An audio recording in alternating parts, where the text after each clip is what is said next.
Ghost report. Happy Thursday. What is up?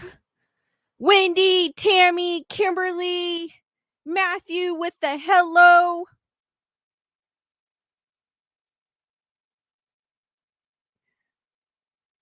Carol, Bernadette. How's everyone doing?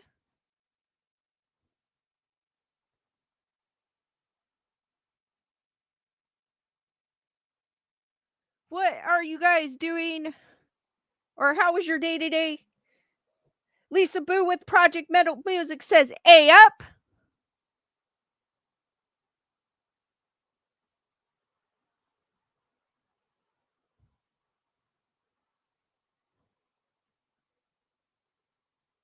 Wendy goes, spooky season. My B-Day month is coming. Don't hate a Virgo. Emily, what is up? How's everyone's day is going while we wait for people to trickle in?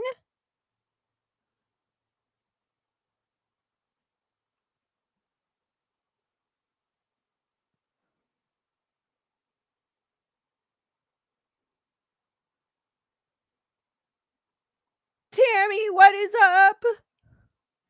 Did anyone watch anything interesting while we wait for people to trickle in? I'm so mad. Something didn't work on my end. That's all right. I'll try it again some other time. It's weird.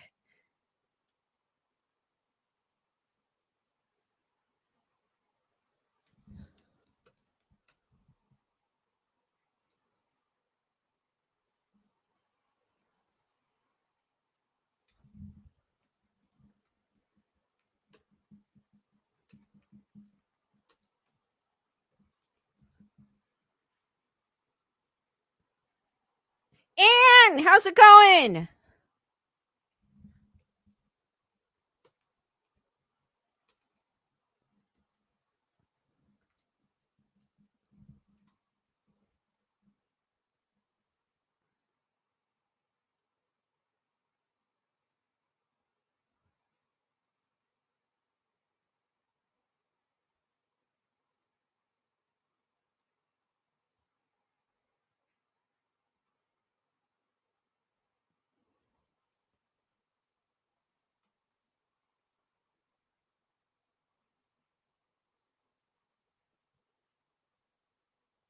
All right, guys.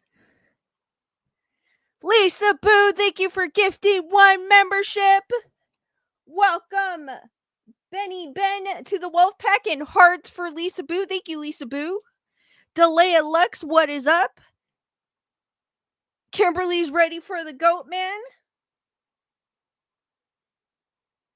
Bernadette goes, I had to be in a freaking useless meeting today for 2.5 hours. That could have been an email. Oh, I hate when that happens. Emily's been sick all day. Kids start school. It's inevitable. Hope you're feeling better.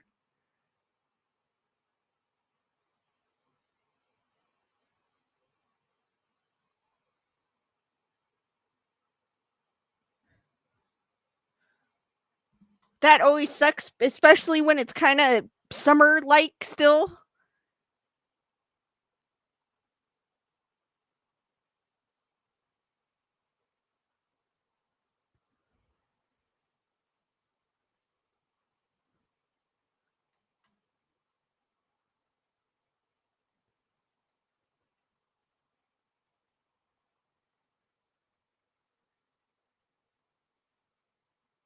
Delay Lex got her booster today. That's cool.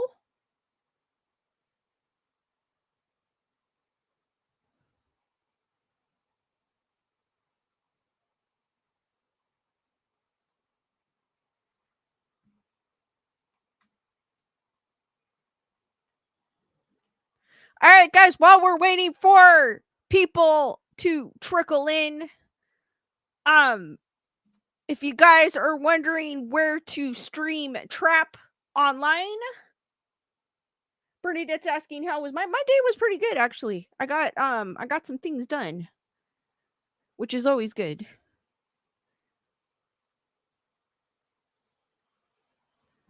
So, where to stream M. Night Shyamalan's Trap online, the serial killer thriller starring Josh Hartnett, Ariel Donahue, Salika Night Shyamalan, Haley Mills, and Allison Pill is now streaming. After a very impressive box office haul in August, you can now watch M. Night Shyamalan's Trapped at home. Although the serial killer thriller is still in theaters, you can watch it online starting at 9 p.m. Pacific, 9 p.m. on Thursday Pacific time. I'm used to seeing it as PST. On Thursday, August 29th, or 12 a.m. Eastern on Friday, August 30th. Trap is now available on digital and 4K Ultra HD for $24.99 at Prime Video, Apple TV, and other premium video on demand platforms. For those of you that buy digital movies, keep reading below for more details on where to stream Trap online. I usually wait for them to come on one of the services. It's just easier that way, unless it's a movie like I absolutely have to watch or been waiting to watch. Where to stream Trap online, distributed by Warner Brothers Pictures. Trap is expected to stream on Max when its current theatrical run is over. You'll likely be able to stream Trap on Max sometime in late September or early October. In the meantime, Trap, again, you can buy it on VOD. Written and directed by M. Night Shyamalan, Trap follows Cooper, Josh Hartnett, which he looks completely different, to be honest with you, than when he was younger. A mild-mannered firefighter taking his daughter Riley, Ariel Donahue, to see her favorite pop star Lady Raven, Salika Night Shyamalan, live in concert in Philadelphia. However, unbeknownst to his daughter, Cooper is a violent serial killer called the Butcher, and the concert is an elaborate trap to capture him. He must try to escape the authorities without Riley discovering the truth about him. The film also stars Haley Mills, Allison Pill, Jonathan Langdon, Mark Bacacol, Maureen McPhail, Kid Cudi, Russ Marcia Bennett, Lachlan Miller, and others. So if you guys have been eager to watch Trap, check it out. It is on VOD now. It will probably be on Max late September to October, according to the article. And thank you for gifting 5 memberships. Welcome, Morals, Love a Scorpio, the Shamanistic Unicorn Tam, Just Lioness Zin, and Alicia. To the Wolfpack, hearts to Ann. Thank you, Ann. I really appreciate that. Hearts to Ann and all the new Wolfpack members. Welcome. Thank you, Ann. Mod Squad, what is up?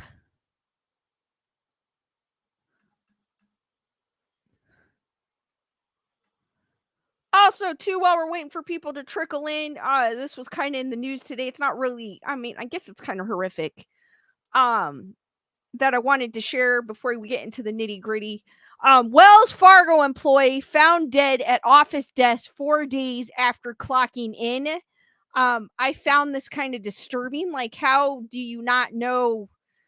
You know what I mean? Don't they have people cleaning the building? I don't know. This was kind of mind-boggling to me. A woman working for Wells Fargo in Arizona died at work and was found 4 days later, authorities have confirmed.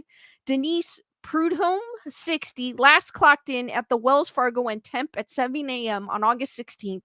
The Temp Police Department confirms to USA Today on Thursday she was found at a third-floor desk in the office on August 20th.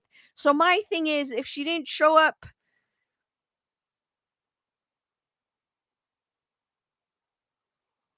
so she was there Saturday, Sunday. I get it. Probably no one's there. Well, at Wells Fargo, some of them are open on Saturdays. So somebody, I still don't get it. I don't get how they don't notice that someone didn't clock out or someone didn't show up to work. She was found at a third-floor desk in the office on August 20th, leading on-site security to call police. Firefighters also responded and pronounced the woman dead at 4:55 p.m. Police said Prudhomme's cause of manner of death were pending as of Thursday morning, and according to the Office of the Medical Examiner. According to police, initial investigation found no obvious signs of foul play.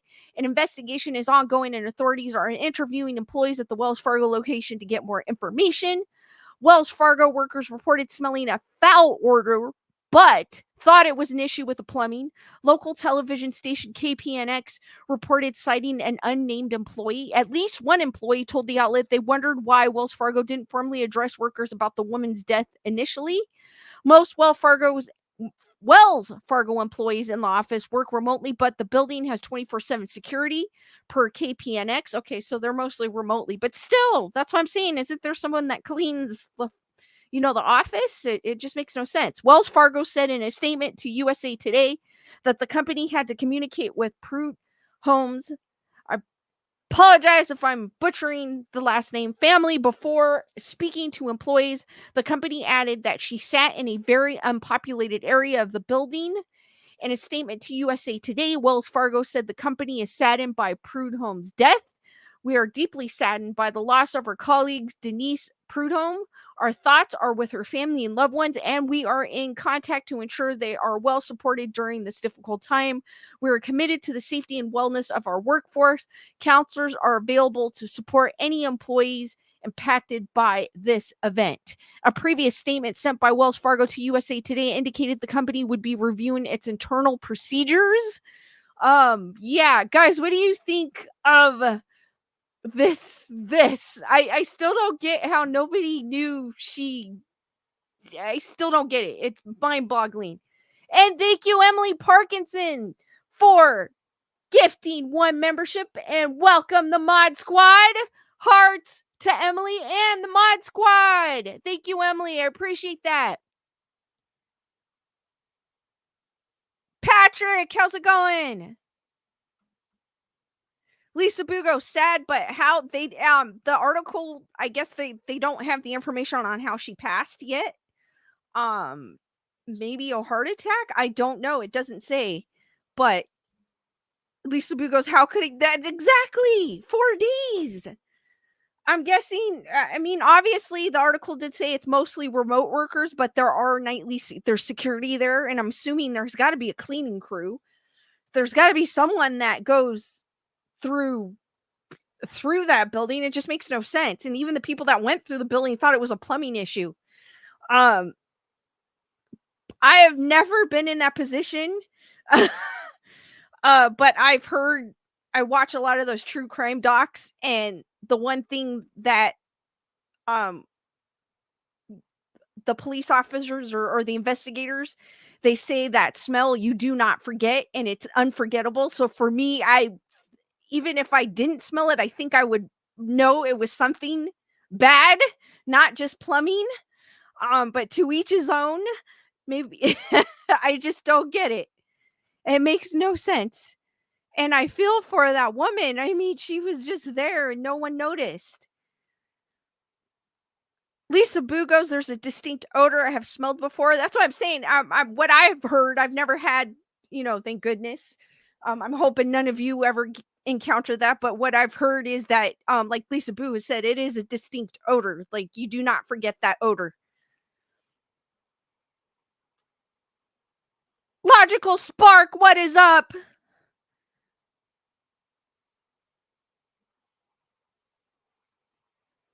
Bernadette goes, I mean, aren't there cameras also? True. Like, and then the fact that she never clocked out. Wouldn't that the red flag somebody? Saying, hey, so-and-so didn't clock out. Like, I'm sure it would flag I would assume it would flag somebody in the system.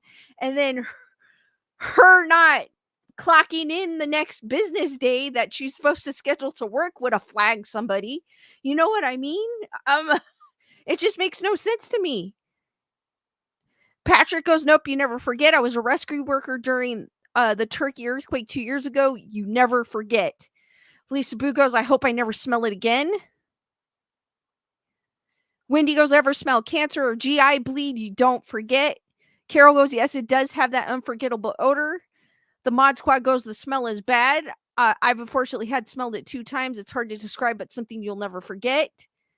Wendy goes, it was over the weekend, but still, though, like, even if it was, some places are open on Saturday, though. Some banks are, not all. So I can't speak to that one, but it says there's security on the premises.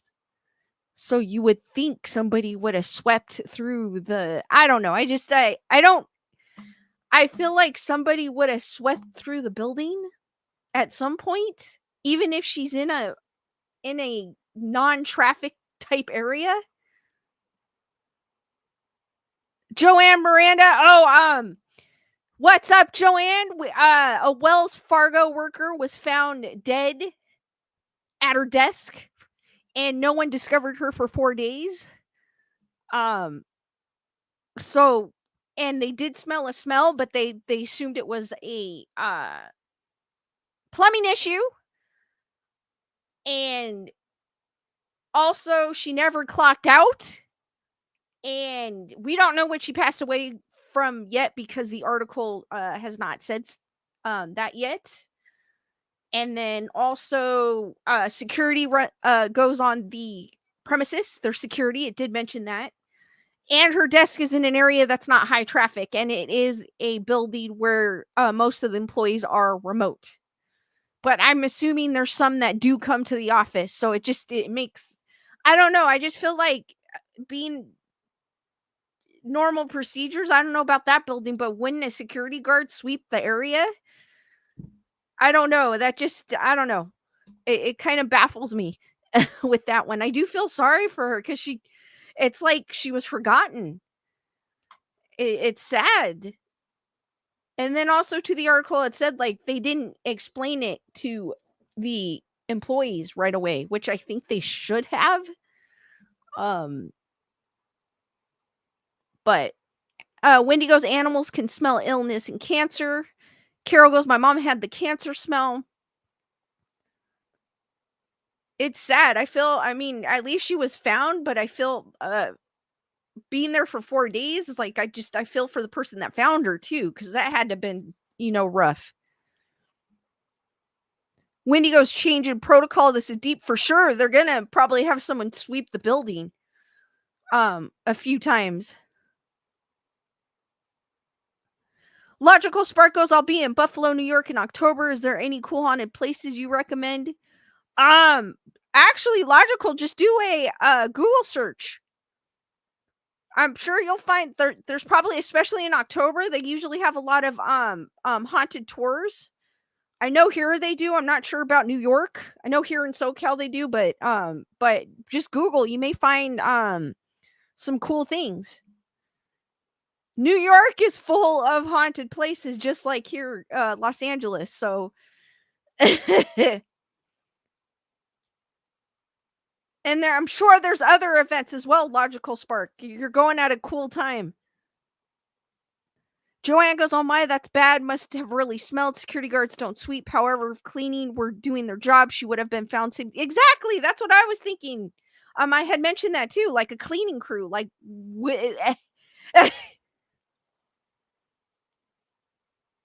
I'm sure they're gonna change it to where someone sweeps and checks to make sure everyone's okay from now on for sure.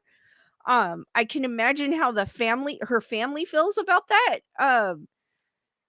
That's just mind-boggling. I don't get it's like she was forgotten in a way, and it's sad. Kimberly, it did not say. Kimberly's asking how the hell did she wind up dead? It did not say. They don't know yet. Emily goes, cleaning crew was slacking on their job. I don't know. Like, I'm assuming a cleaning crew would come every day to clean, even if it is a remote office, like a remote worker's office. I mean, there's got to be someone going in there, a few people at least, because some remote jobs require you to go to the office at least once or twice a week. So, I mean, it's crazy. It's sad. Yes, Wendy, I agree. Super sad.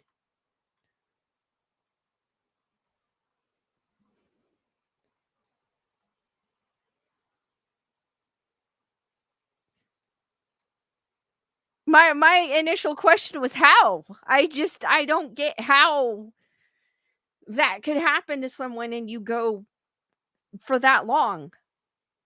It just makes no sense to me. Somebody should have seen her. Somebody.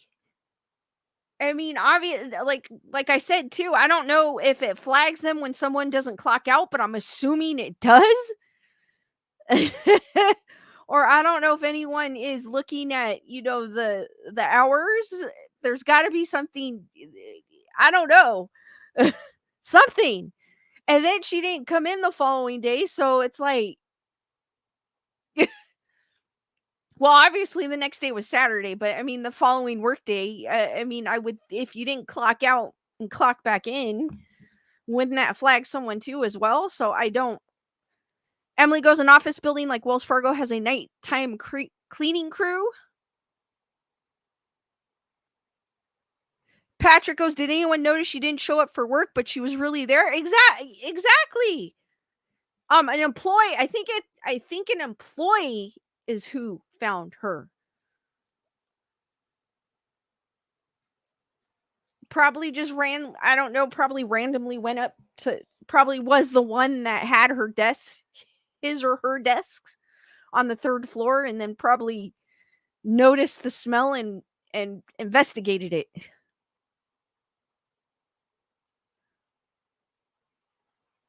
And goes, I hope someone would find me before I was dead. I hope so. It's kind of sad. We don't know what she passed from, so I'm not sure if it could have been something where it was like instant. So we don't know, but the fact is if somebody could have found her, maybe she could be here still today. And super super sad. I feel for her family, do. I really do. I mean, I would be irritated. I would be like, "Why what's going on to where you couldn't find my family member?"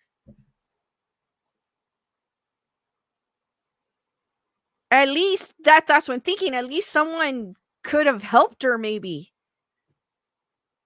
Lisa B goes, "No, I'm pretty sure. I believe she does. I'm not sure cuz that article doesn't really say too much, but I'm pretty sure she does. I'm pretty sure. I'm pretty sure she was someone's grandmother. But we don't know cuz it didn't like really it just said her name and how old she was.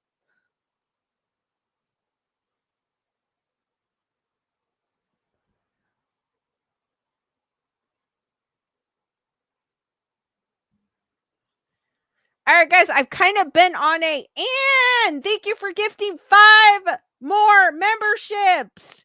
Welcome, Logical Spark, Priscilla, Eastern Arkansas, Transparency, Hug, and Honey. What's up? New and return. Actually, I'm going to say they're returning Wolfpack members. Welcome the returning Wolfpack members and hearts for Anne. Thank you again, Anne. I really appreciate it. Anne, I got to give you a heart there. I'm going to perfect it soon. There. This is for you, Anne. Thank you. Hearts for Anne, guys. Nerd Report! Thank you for gifting 5 memberships. Welcome, Dusty, Kyle, Osiris, Marley, Daisy, the Vegas Pisces. Welcome back to the Wolf Pack, guys. Hearts for Nerd Report. Nerd Report goes, match me and Ann, people. Nerd Report's starting a membership train. If you guys want to jump on,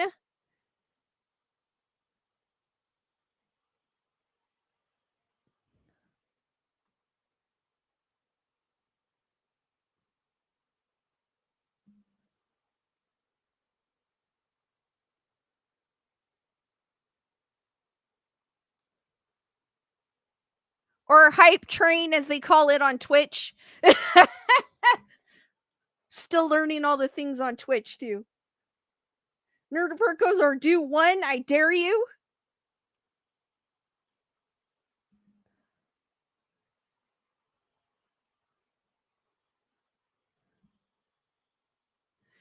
Joanne goes, cleaners not doing their job. I've seen it all. union and contract all feel they are not being paid enough, so do nothing. I feel like there's a lot of people like that that aren't paid for what they do. So that does make sense. There's a lot of people like that, or they give them, they're paid for a certain job, but they pile on so many jobs for them that it ends up being like crazy.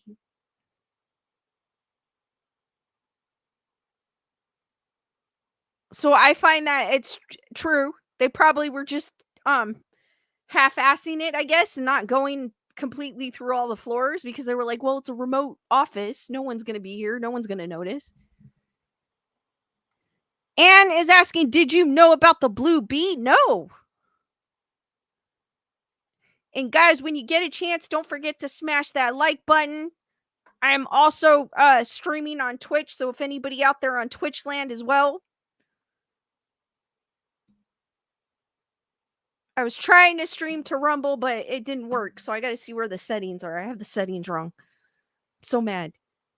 I can upload. That's all right.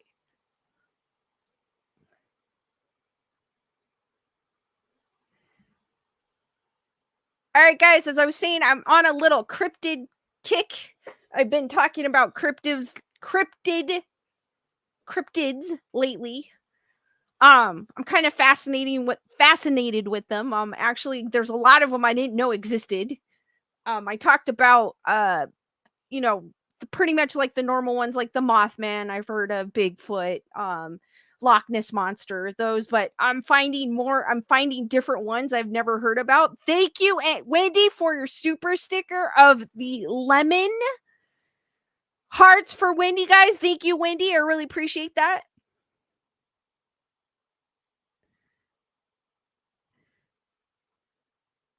And I know I've talked about Goatman Bridge.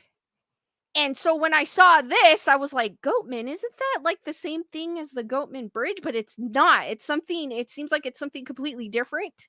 Have any of you guys heard of the Goatman legend? Not the bridge, but the Goatman.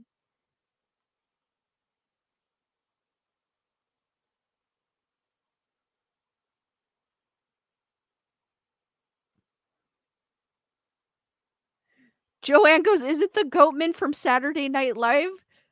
I don't think so, but I could be wrong because I'm not an avid Saturday Night Live watcher. Bernadette has, Lisa Boo, I think so. DJ Lewis Love is on my Twitch. If you guys can't make it on YouTube, I'm also streaming on Twitch as well. If you guys would want to follow me there, it is in my link tree.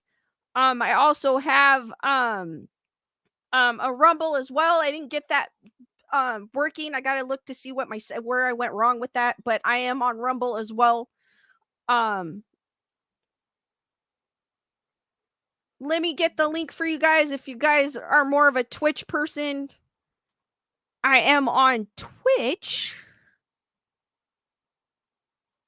as well.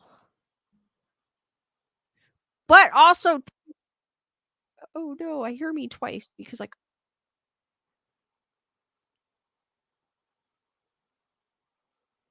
So here's the link to my Twitch for anyone that is on Twitch.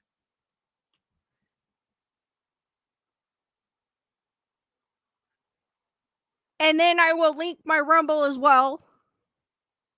I just started it.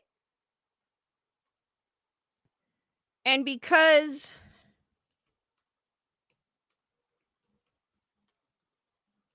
but once I figure out, I probably put in the wrong streaming key or something. That's why it's not working. But once I figure it out, I'm going to stream there as well too.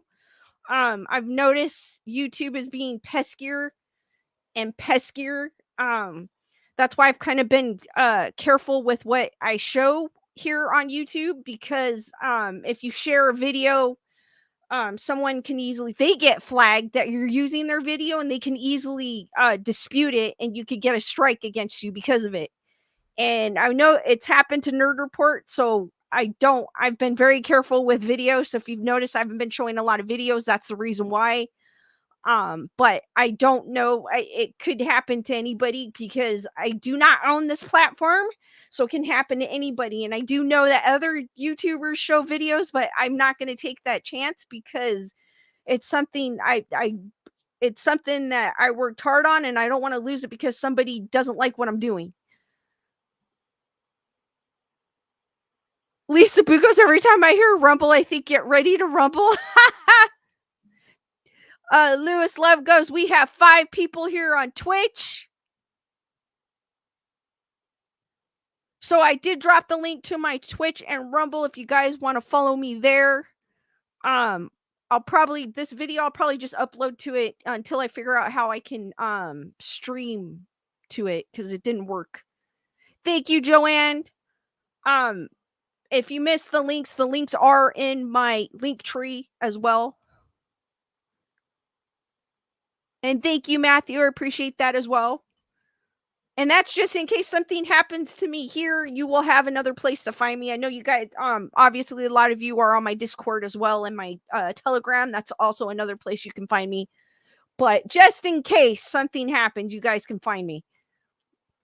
Thank you, Bernadette. Bernadette dropped the link for both my Rumble and Twitch again. So if you guys want to follow me there, if you prefer to use Twitch, or Rumble, they are there.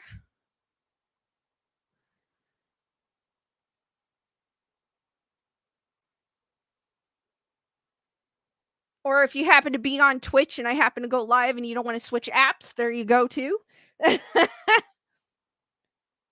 Marley, what is up? How's it going? Joanne, Twitch is just another it's like a YouTube. It's like another platform where people stream. I feel like Twitch is more for video games, if I'm not mistaken, but there are people Bernadette's there. But there's also you could play music there. It's a little I don't know the rules too much on that side, but I feel like it's a little tiny bit different than here. I know now on Twitch you can play music on Twitch, so there's a lot of DJs that go on there. DJ Lewis Love goes, no, they have podcasts. They have podcasts there on Twitch too, as well. So it's kind of like a YouTube. It's like another platform. Tammy, I see ya on Twitch. Just another streaming platform. It's a little different than YouTube.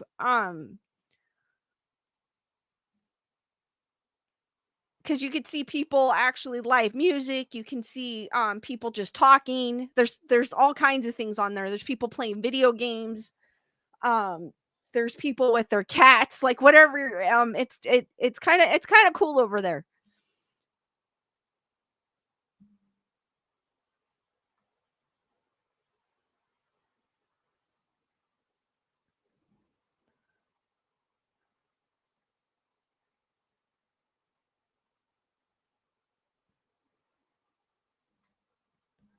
All right, guys, as I was saying, I am kind of on a cryptid kick. So I've been talking a lot about cryptids. And I found this one about the Goatman. Actually, I thought it was kind of like I was saying earlier as well. I thought the Goatman was similar to Goatman's Bridge, but it's not. Because I had spoken about Goatman's Bridge in a previous stream. But this is inside the terrifying legend of the Goatman that's been seen in Maryland and Texas for decades. Half man and half goat, this mysterious beast known as the Goatman is said to stalk forests and lurk beneath bridges, waiting for the next victim in his murderous rampage. At face value, the Goatman isn't all that different from other cryptozoological urban legends. A mythical half-man, half-goat, the Goatman's name has been named to instill fear in locals for decades. And like many urban legends, the Goatman's origins are muddy with multiple variations of the tale, some involving dangerous scientific experience, other claiming that he was a vengeful goat farmer, which is kind of what I'm guessing the Goatman's Bridge is from. So maybe this is linked. Even the region in which the story originated is up for debate. While the Goatman has supposedly been seen in the woods of Maryland, folk in Elton Texas seem to have as much claim to the story as their East Coast counterparts. Some argue that there are, in fact, two Goatmen who share little more than a name. In either case, the Goatman legend has become a pervasive staple of American mythology, and the legends are frightening enough to make even the most stubborn skeptic look over their shoulders if they find themselves alone in the woods at night. I would definitely, I don't know about you guys, but I would definitely not, I do not want to come face to face with the Goatman. He just seems terrifying. This is one where I would not want to come face to face with. Bigfoot, I wouldn't mind. Loch Ness, I wouldn't mind. The other cryptids, maybe even the chupacabra, I don't think I would mind. But the Goatman, he seems like he's like pretty scary to see in person. I don't know about you guys. Bernadette, thank you for being a member of the Wolf Pack for 16 months. You're the real goat, Lisa. Thank you, Bernadette. Hearts for Bernadette, guys. Thank you, Bernadette. I appreciate that. Thank you for being a member for 16 months.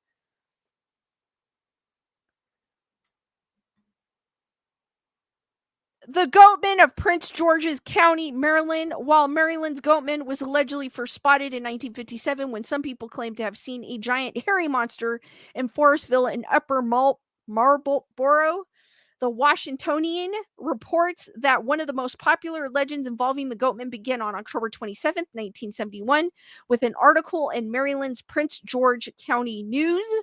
In the article, county news writer Karen Hostler mentions a few creatures from the University of Maryland folklore archives, including the Goatman and another figure, the Bowman or Boa Man, both of whom are said to haunt the wooded areas surrounding Fletchertown Road. I have never heard of the Boa Man. Have any of you heard of the Boa Man? See, I'm learning more and more cryptids as I go on. The piece was a fairly in-depth exploration of the folklore of Maryland without alleging that the Goatman or the Boa Men were real. But 2 weeks later, a local family's puppy went missing, and a few days after that, they found the missing puppy near Fletcherton Road. It had been decapitated. Hostler followed up with a new article, the headline reading, Residents Fear Goatman Lives, Dog Found Decapitated in Old Bowie. Supposedly, her article claimed a group of teenage girls heard strange noises on the night the puppy went missing, and other locals had reported seeing an animal-like creature that walks on its hind legs along Fletcherton Road. On November 30th that year, the Goatman was introduced to a national audience when the Washington Post published an article on the incident titled, A Legendary Figure Haunts Remote Prince George Woods. Is the Goatman real? I believe, as with any of these cryptids, I believe some aspect of it is real. I feel like someone saw something. It might not be necessarily what they think they saw, but somebody saw something. And a lot of these stories, well, this one, it's saying it came from 1971, but a lot of these are older stories, and during that time the stories were passed by, they weren't written down, they were kind of told, but like in storytelling, so it went from mouth to mouth. So by the time you get from one and ended up with person 20, the protagonist of your story completely changes. So I feel like there's some truth to it, regardless if science says it's not. I feel like someone saw something, but it might not necessarily be what people think it is. Eventually, rumors about the Goatman's origins started making the rounds. One popular story says that a doctor at the United States Department of Agriculture Research Center in Beltsville was conducting experiments attempting to merge human and animal DNA. The doctor allegedly tried to merge goat DNA with the DNA of his assistant, a man named William Lotsford, resulting in the creation of the Goatman, who had been on a murderous rampage ever since. Some say he was responsible for the 1962 murders of 14 hikers, whom he allegedly hijacked or hacked to pieces while letting out unearthly screams. I don't know about you guys, but I don't know of anyone that would actually take a DNA of a goat and want to do that unless they're crazy. Maryland folklore expert Mark Opsasnick First became interested in the Goatman legend as a child, having known of the legend growing up and gone on Goatman's hunts with his friends. In 1994, while working on a piece of Strange magazine, Opsasnik managed, I'm probably butchering his name as well, I apologize in advance, managed to get in contact with April Edwards, the owner of the decapitated puppy. People came here and called it folklore, and the papers made us out to be ignorant hillbillies who don't know any better. She told him, but what I saw was real, and I know I'm crazy. Whatever it was, I believe it killed my dog. April Edwards isn't the only person to claim to have encountered the Goatman. Goatman sightings were a common feature of 3 distinct locations in Prince George's County: a forest behind the St. Mark the Evangelist Middle School in Hyattsville, beneath the Crybaby Bridge in Bowie, and in College Park. In each instance, witnesses reported hearing devilish screams. Some claim they have found bones, knives, saws, and leftover food in these locations. Others claim to have actually seen the Goatman near Governor Bridge, more commonly known as Crybaby Bridge. The story goes that if you park beneath the bridge, once the sun has set, you could hear the sounds of a baby crying or possibly a braying goat. Then suddenly the Goatman will be upon you, leaping into your car, attempting to be inside it and attack you or rip you out of your seat. It is said that he targets couples more often, and some people say that he kills pets and breaks into houses, dragging his victims back into the forest. So this is a picture of the old Governor's Bridge, otherwise known as the Crybaby Bridge in Maryland, where they say he frequents. Thank you, Emily Parkinson, for gifting 1 membership. Hearts for Emily, guys, and welcome Wicca Lights My Path to the Wolf Pack. Hearts for Emily, guys, and welcome the new Wolf Pack member as well. And guys, don't be afraid to say hi. We do not bite. We're pretty cool in the chat. Gunner Girl, what is up? And what is up, Julissa? Still, Opsasnik told the Washingtonian that while he believes the locals he's talked to about Goatman really did see nothing, he doesn't believe Goatman exists. I can't believe in something until I see it with my own eyes. Nothing wrong with that. I'm kind of the same way with UFOs.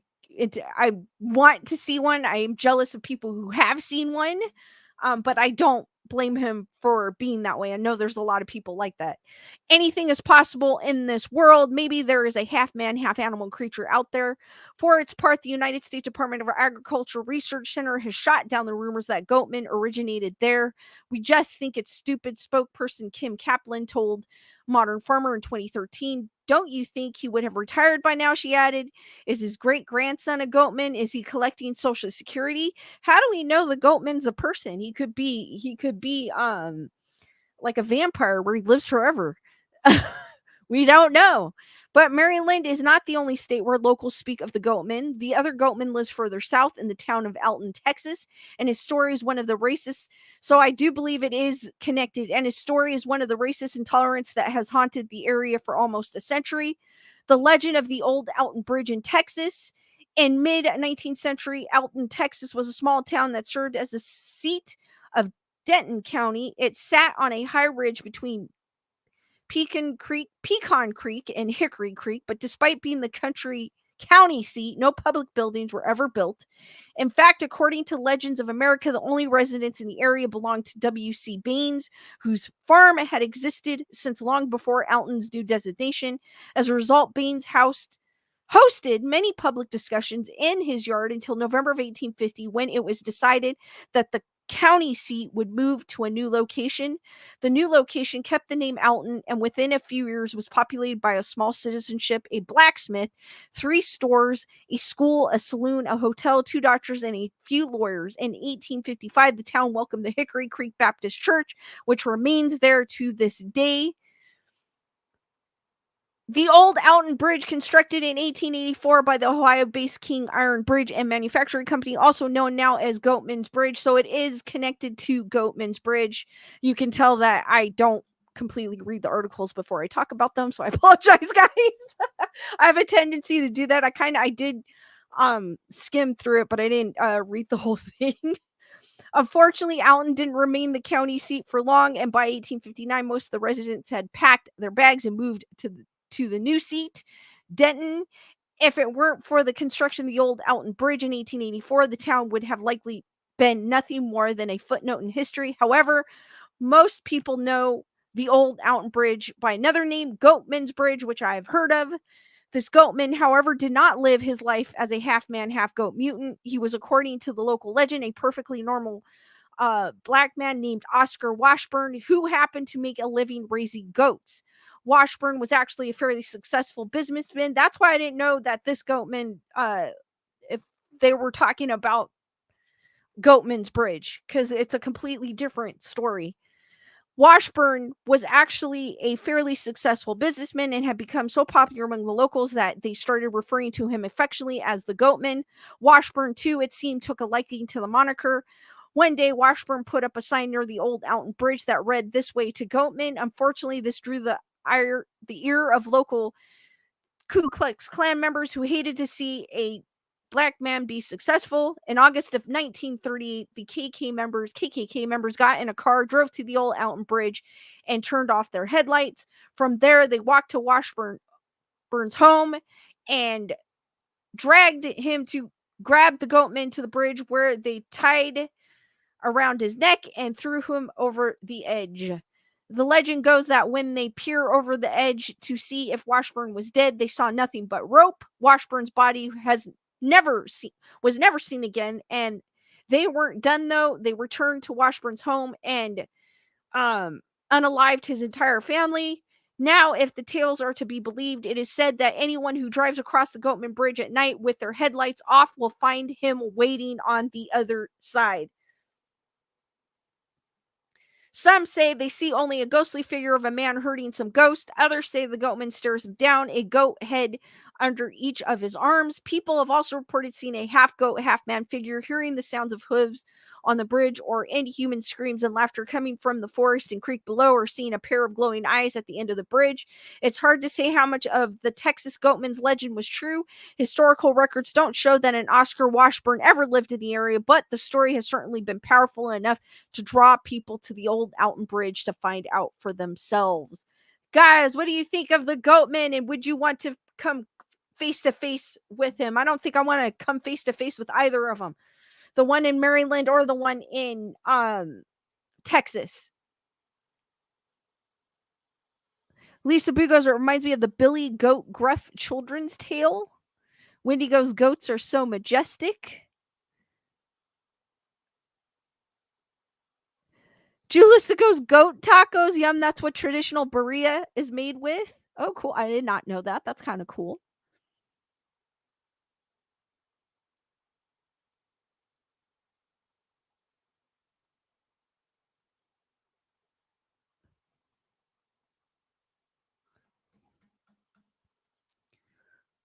And like I said, I don't want to come face to face with him. Either of them. They both sound like they both have a vendetta on them, or not vendetta, but they're after something. I would not want to be, I don't want to be in their path. D Nice, what is up? Instead of hey, hey, it's the postman, it's hey, hey, it's the goat man.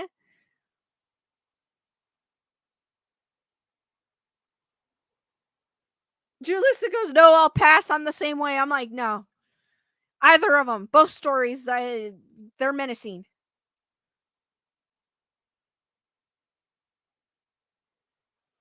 I would not.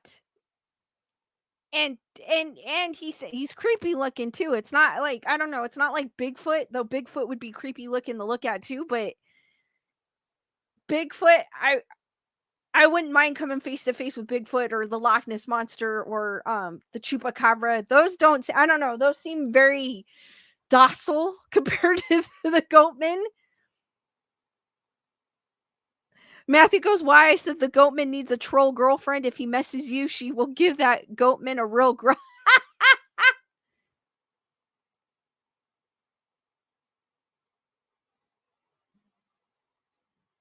she'll be like,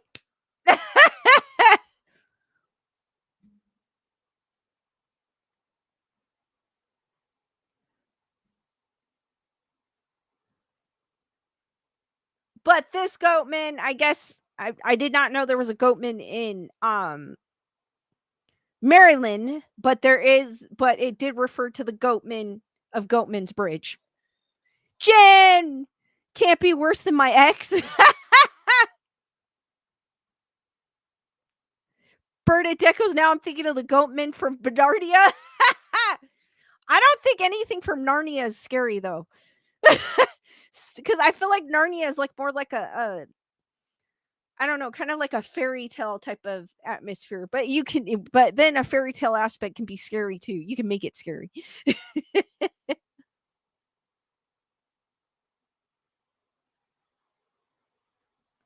Joanne goes, I don't know, Lisa. Goats are herbivores.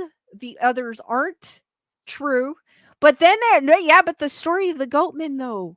He This is like a hybrid of a goat though. This isn't like an actual goat.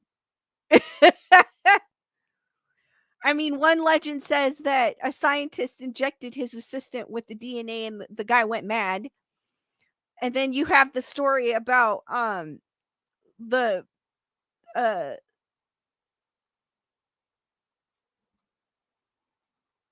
about the person that was involved with the KKK, unfortunately.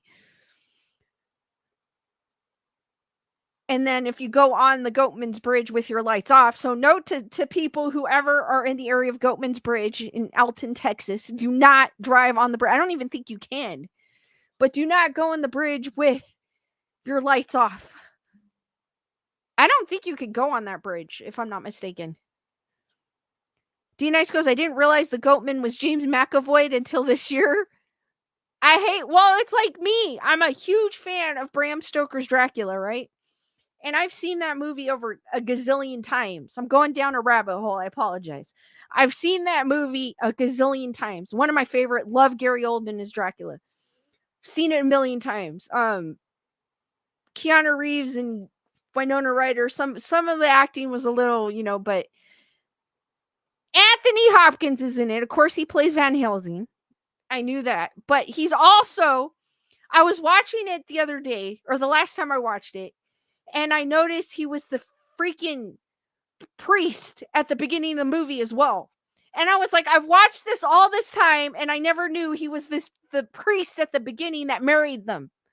That married Mina and the priest. No, not the priest that married him, but the priest with Dracula with not Mina, but Dracula's girl at the time. I don't remember what Mina's name was in Dracula's time.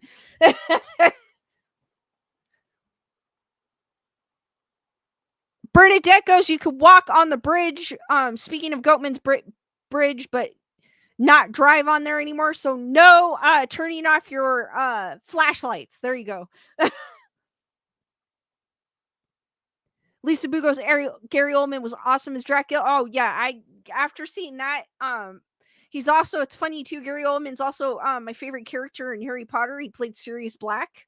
Oh, loved Sirius Black. I have two favorite characters in Harry Potter. He's one.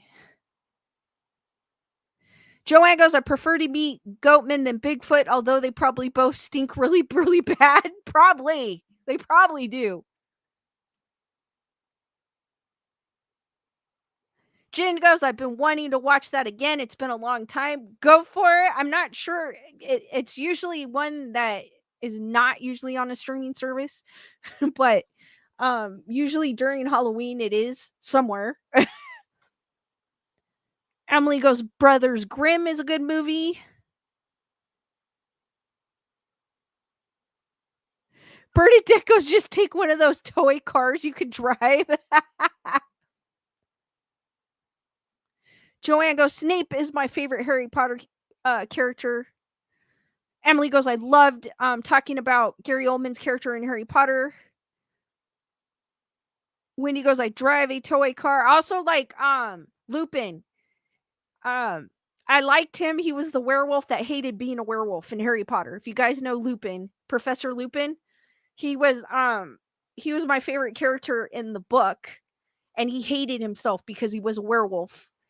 And the one girl, I forgot her name, the character,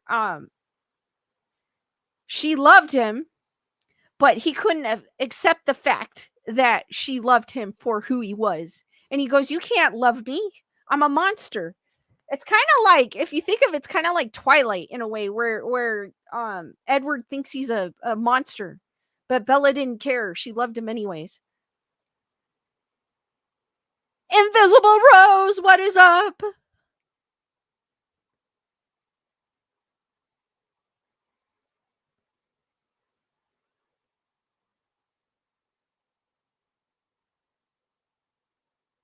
All right, guys, I couldn't believe when I saw this one. Die Hard is like Harry Potter. John sneaks around a tower trying to avoid Alan Rickman. Like, true. That is so true, Matthew. Lisa Boo goes, yes, like Beauty and the Beast. Of course, I'm always gonna I'm partially to the werewolves. So I'm always, and then Sirius Black also turned into a awesome wolf. So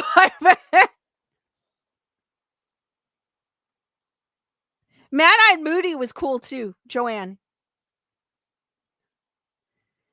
Thank you, guys.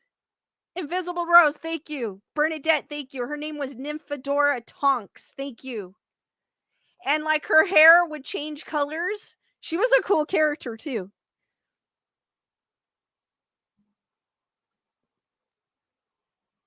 So, do you guys remember Brocard? The woman that married a ghost named Eduardo and then divorced Eduardo because he allegedly cheated. Why am I even saying allegedly like it could happen? Like, she claims that he cheated on the ghost of Marilyn Monroe, and then she divorced him. Seeing that he was never around. I forgot what absurd thing she said. He was never around. He's a ghost. And then she went to like a Romanian witch or something like that. Don't quote me because I don't remember all of it, to learn how to protect herself. And then now, because of her experiences, she says that she has a gift, that she can sense things and she goes ghost hunting. She also got a clown doll, which I thought was cool that they let her keep. Well, she is back in the news. They are not back together. I think she wanted to be a nun too, Lisa Boo, as well. I think she did. They are not back together. Woman who married ghost says she was attacked by spirit of mass murderer on visit to haunted prison. So like I said, because of her experience with Edward, she now claims that she has a gift of some sort. And she does go ghost hunting. I believe she's doing, if I'm not mistaken, she's doing a show on her ghost hunting travels or something like that. Don't quote me. But a woman who married then divorced a ghost has summoned the spirit of an American mass murderer in a prison death row. Spooky seer Brocard says she conjured the ghost of Carol Edward Eddie Cole of the Nevada State Penitentiary in the USA. She was conducting a paranormal investigation at the former jail and says he tried to possess her body. If I am thinking correctly, this is the jail that Jack Osborne went to with his sister, if I'm not mistaken. Brocard from Oxfordshire in the UK was filming while locked inside the execution chamber on its death row. I think it is. Here she is. For any of those that don't know who she is, here's a picture of her. She also had, I don't know if it's still up, she also had her marriage, the video of her marriage on her Instagram. I'm not sure if it's still up, but if you guys like to check that out, check out her Instagram. The singer says she was pulled toward the execution bed as she entered a trance-like state after being tormented by the ghost of the late Carol Cole. Cole was an American serial killer who was executed in Nevada in 1985 for killing 2 women by strangulation. He was also convicted of murdering 3 other women in Texas and is believed to have killed up to 30 other people. Brocard, who says she once married and divorced the ghost of a Victorian soldier, said it was the most terrifying place she'd ever encountered. She said, I've had my fair share of uncomfortable encounters with ghosts, but the Nevada State Penitentiary is easily the most terrifying place I've ever visited. It is so active, the prison is huge and pitch black, and after dark, I could barely stomach being in there. I could feel eyes on me and someone follow me constantly, heavy breathing and groaning noises in my ear. It was awful. Something odd came over me. It was like something kept trying to possess me. I made the huge error of conducting a dowsing rod session and asking if Carol was present. I could hear the name being said over and over, so I vocalized this, not realizing that it was a nickname that triggered him. It was all downhill from there, really, and the activity got increasingly more intense throughout the evening. She added, I was really affected for days. It says says, but it's days. New York Post proofread your articles. After my visit to the prison, meeting the spirit of a mass murderer is definitely on a different level, and I was scared of what the force was capable of. I was warned that he was violent toward women guests, and I felt the sensation of choking and being dragged toward the bed when I was in the execution chamber. I really had to fight hard to stop the spirit from possessing me. Yeah, the proofreader, whoever proofreaded this needs to be fired. Bro, because they didn't proofread correctly. Brocard's life as a paranormal investigator started after she captured headlines around the globe when she married her ghost lover. The star who scared Holly Willoughby on the sofa of the morning of this morning on the morning of her Halloween wedding ended her short-lived and turbulent marriage after only a few months. Her haunting nuptials were broadcast to the world when she enlisted the help of Tan France to help her choose her wedding dress on Say yes to the dress, and yes, she was on it. Brocard, who is fast becoming a fascinating TV personality in her own right, is currently touring the world's most haunted locations to conduct paranormal investigations and has recently just got back from a Wacken open air where she connected with the spirit of Lemmy from Motorhead. All right, guys. What do you think of Brocard?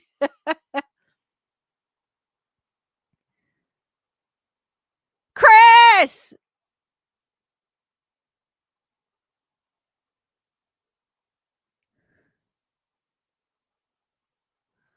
Wendy goes, when you go to an active area, it happens. Bernadette goes, wait, her real name? Wouldn't that be funny, Bernadette?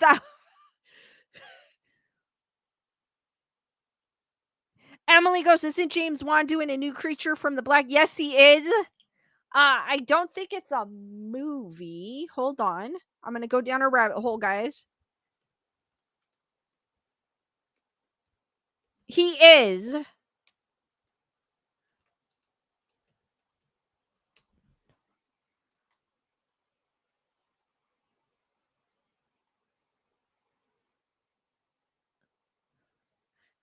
Since someone mentioned it, we'll talk about it. That way I give you guys the right.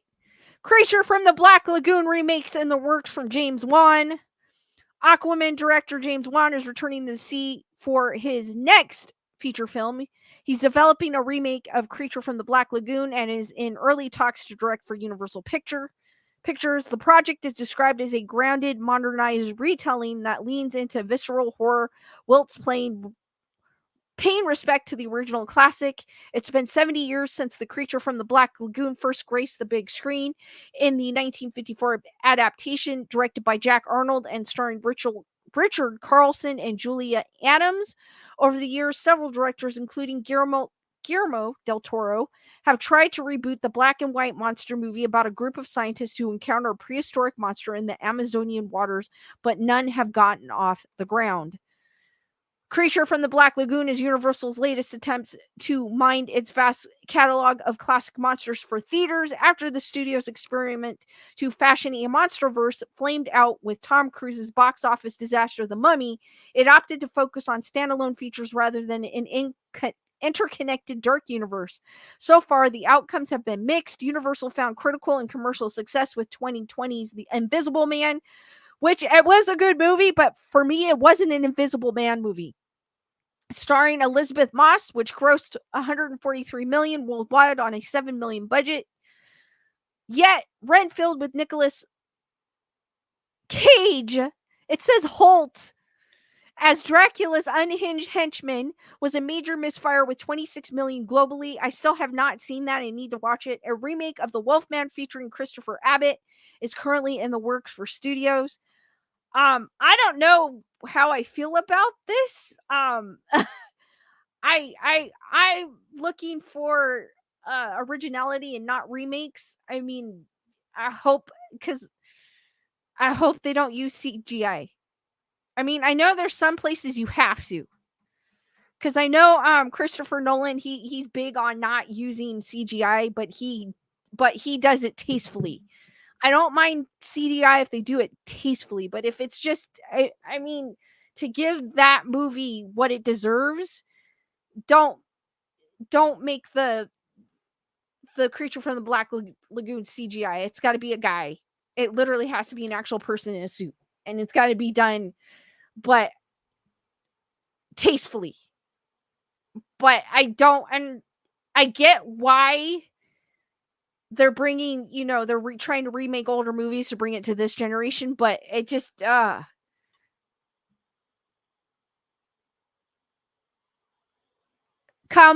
Kyle goes, is that Hollow Man?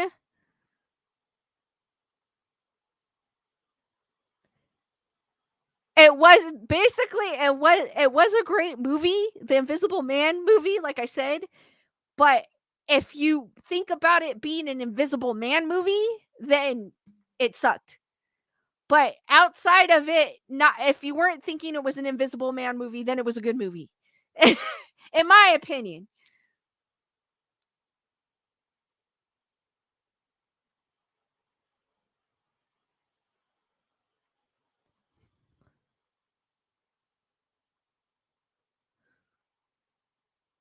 Well, Chris, I can make you blue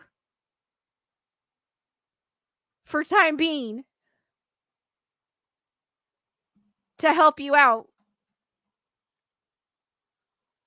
Bernadette goes, has there ever been a movie made of the Mothman? I am not sure. I think there was. Someone mentioned it when I was talking about the Mothman. I think there is. I haven't seen one.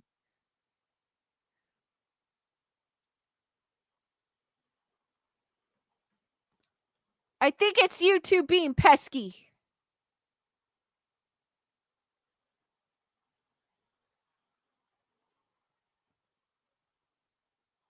D Nice goes, question, are you and Lewis going to Halloween Horror Nights this year at Universal? Blumhouse will be featured on the tram. To be honest, I want Chucky back on the tram. I don't know. We didn't go last year. We went a couple of years in a row, and it seemed like I don't know, it felt like the same experience, so we didn't go last year. So I don't know if we're gonna go this year, to be honest with you. Jen goes, it's too much. Talking about the remakes, they're doing it with everything. Yes, I agree. That's why them, I know it sounds crazy, but them mentioning like the Poonaverse, where they want like a Marvel universe but with the horror characters, I'm open to that because that's something different. I mean, I did not like Pooh, Blood and Honey, the very first one, but I'm looking forward to the other ones that they're adding on to it, but it's different. That was the point. Like, I want to see something different. I mean, obviously, you're getting the ghost stories, they all have the same, uh recipe per se when it comes to those type of movies, which I don't mind. I'll watch those. I have no problem with those, but it's remaking like the Blair Witch Project or remaking the Creature from the Black Lagoon. Why? Come up with something new and exciting for people to want to watch a horror film.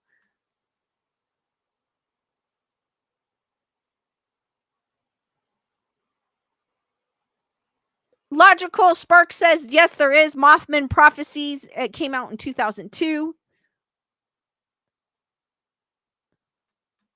Well, it's not a Marvel horror, but they wanted to make it. You know how there's the Marvel verse or whatever the heck it's called, the Marvel universe. Um, they wanted to make something similar to, but the horror verse, but with Winnie the Pooh, because they're making all these. Because there is Pooh, Blood and Honey. I think you could probably find it on Peacock still. Um, beware, probably, because you're gonna probably lose an hour and a half of your life when watching that one. It's a good concept. It's just the execution wasn't correctly. There is a second one. I'm waiting for it to come on streaming. It's probably not going to come on streaming until October, is what they're saying. They are also coming out with a Pinocchio. I think it's called Pinocchio Unhinged. And then they're also coming out, or one of those, I forgot the name of it, and then a Bambi film, and then there's something else that I don't remember that they're adding. Sleeping Beauty, I think. So to me, that is exciting. It's something different. Joanne goes, I found Blair Witch boring. When I saw the Blair Witch, the part that freaked me out the most was like the ending. And I think the reason why people watched that movie to begin with, because it had the tagline based on a true story or true events or something like that, if I'm not mistaken. So people, when they went to watch it, they actually thought it was a true story when it actually wasn't. So that's where the hype came from. And it also started the genre of shaky cam. So with the shaky cam going all over the place. And I don't really care for those movies, but the one thing that I kind of like is when the camera, especially with Paranormal Activity, like when the camera's panning, I'm always looking to see what's like lurking in the shadows. So that's where I find it fascinating. I don't find them scary, but I find just like the camera shots or the camera movement. Um, I like that about those. Or sometimes too with the shaky cam, it's like this, and you're like, whoa, what am I looking at? You know what I mean?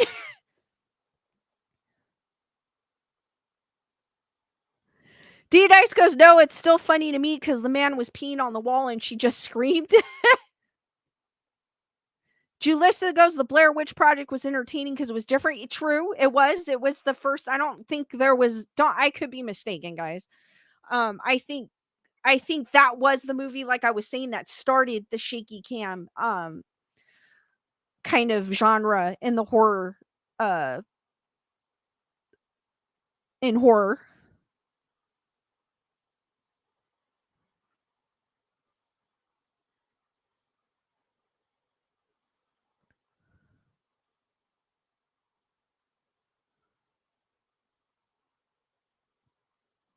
D Nice goes, I mean Marvel, what if with the zombies? I want to see a zombie poo.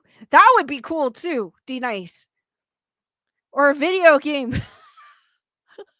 You know how they have zombies on Call of Duty? What if they made a zombies, or like the problem is they have like add-ons where you can have Scream and all that kind of stuff. Like when Call of Duty had Godzilla, and I wish they kept it. I'm not an avid Call of Duty fan player, but when they had Godzilla, I was having a ball, even though I died 2 seconds into 2 seconds into reviving, but because I suck at those games. But they do have like tours where they or I don't know what they call it. What do they call those? Add-ons. So I mean, it'd be cool if they had an add-on where there was like poo, a zombie poo. Like instead of zombie Nazis, there was a zombie, poo, Bambi, Pinocchio, uh, Steamboat Willie, Tigger. I'm trying to think of. I don't know what characters are open domain. So to have all the characters, Disney characters that are open domain in the game, and you could you could go crazy.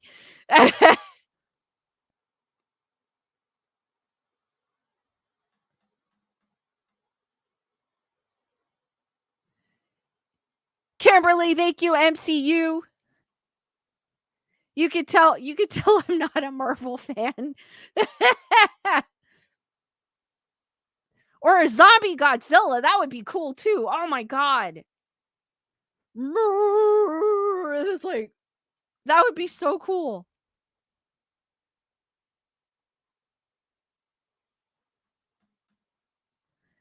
D Nice goes Thumbelina. I don't know. I don't know who's open domain. I'm just the ones I know of because they made the movies of and Steamboat Willie just recently became open domain as well as I believe Tigger did. So Tigger's in the second Blood and Honey.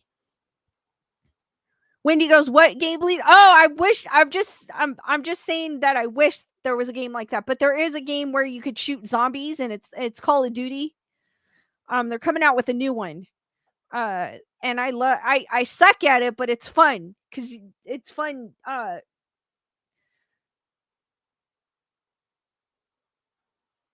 Bernadette goes, "Have you ever seen Player One?" Oh, I have. I love that movie.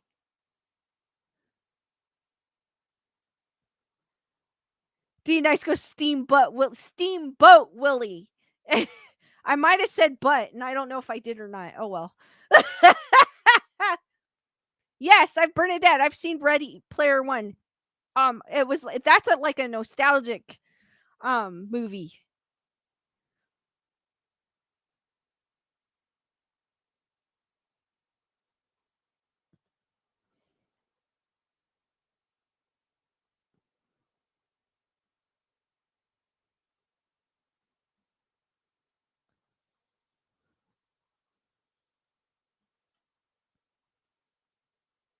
Shelly, what's up?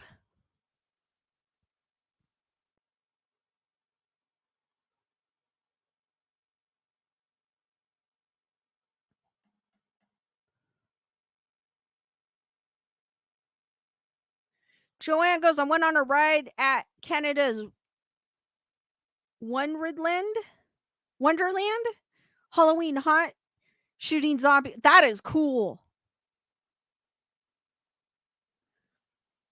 Bernadette goes, "Something like that with all the zombie characters would be cool. Awesome." Yes, for sure.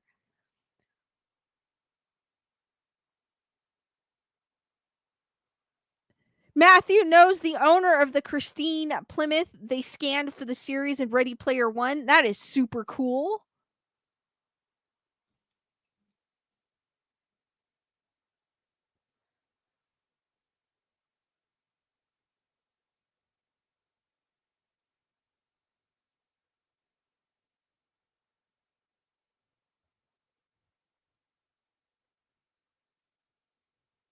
Heather, whatever. I don't know. Oh, there you are, Heather, whatever. I was going to say, I didn't see you in the chat. Heather, whatever. Thank you for your PayPal. She says, "Hi, all." Hearts for Heather, whatever. Thank you, Heather, whatever. I appreciate that. You're awesome. Carol goes, "I play the new zombie mode of Call of Duty all the time. I like the open world style better than the old ones." I like it. I just suck at it. It's fun though. It's fun. If you're playing with a good player, then it's fun. But if you're playing by yourself, like me,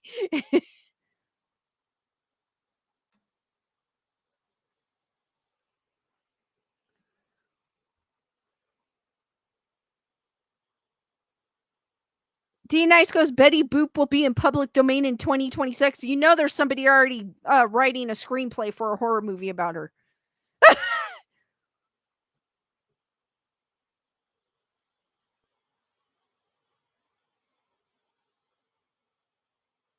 Carol goes, "I'm not good, but I'm not too bad either." You're probably Carol. You're probably better than me.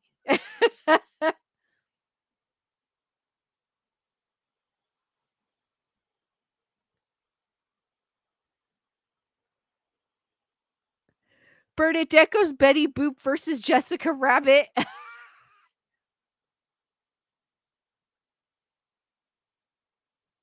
D Nice, Scooby Doo won't be open domain until 2064. Yeah, but I feel like Scooby Doo's already kind of part of the horror community, but to make them demented, yeah. That's a long time. I don't think I'll be alive in 2064. Shelly, thank Thank you for being a member of the Wolf Pack for 1 year. Hearts for Shelly. Thank you, Shelly, for the support. Oh, look, it's been a year already. Thank you, Shelly. Hearts for Shelly, guys.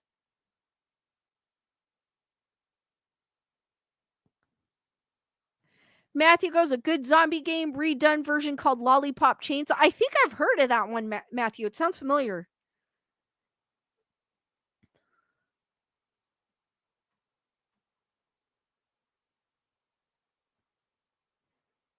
Guys, did you know, since we were talking about I'm doing a little more movie news in this stream, but that's or actually this is more of a TV series.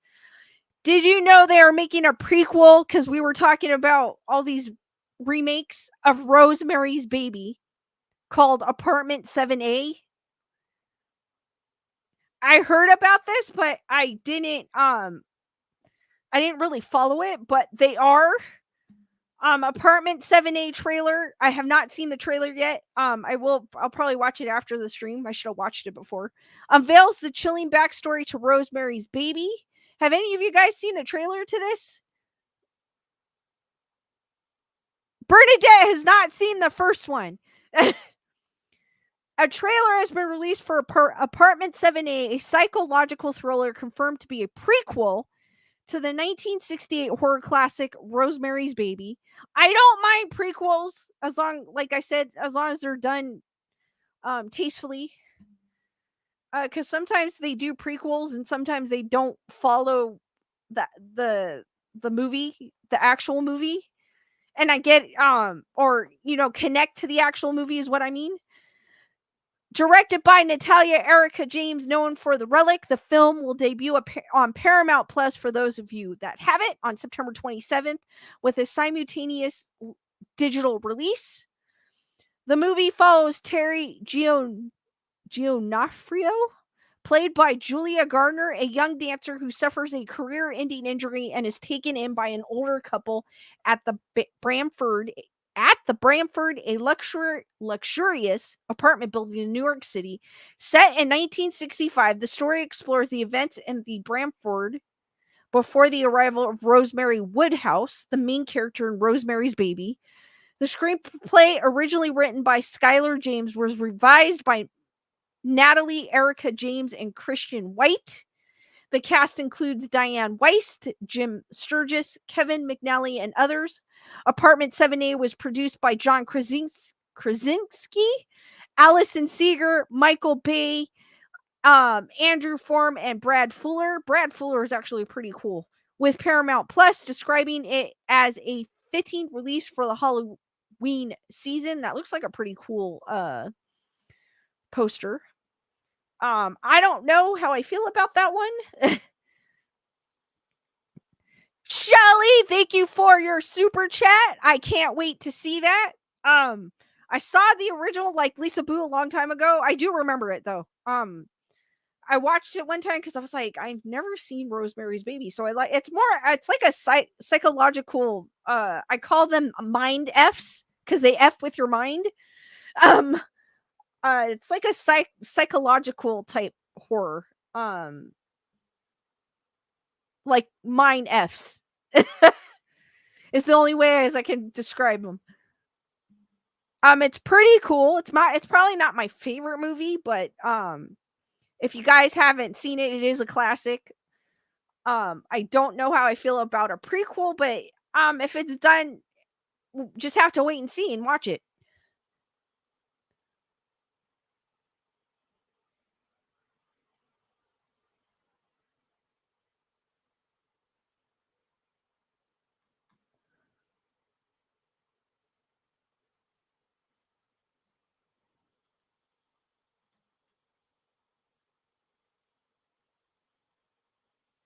D Dice goes, Robin Hood is public domain. Wendy's also saying if you guys are into dark matter, there's a new season coming up as well.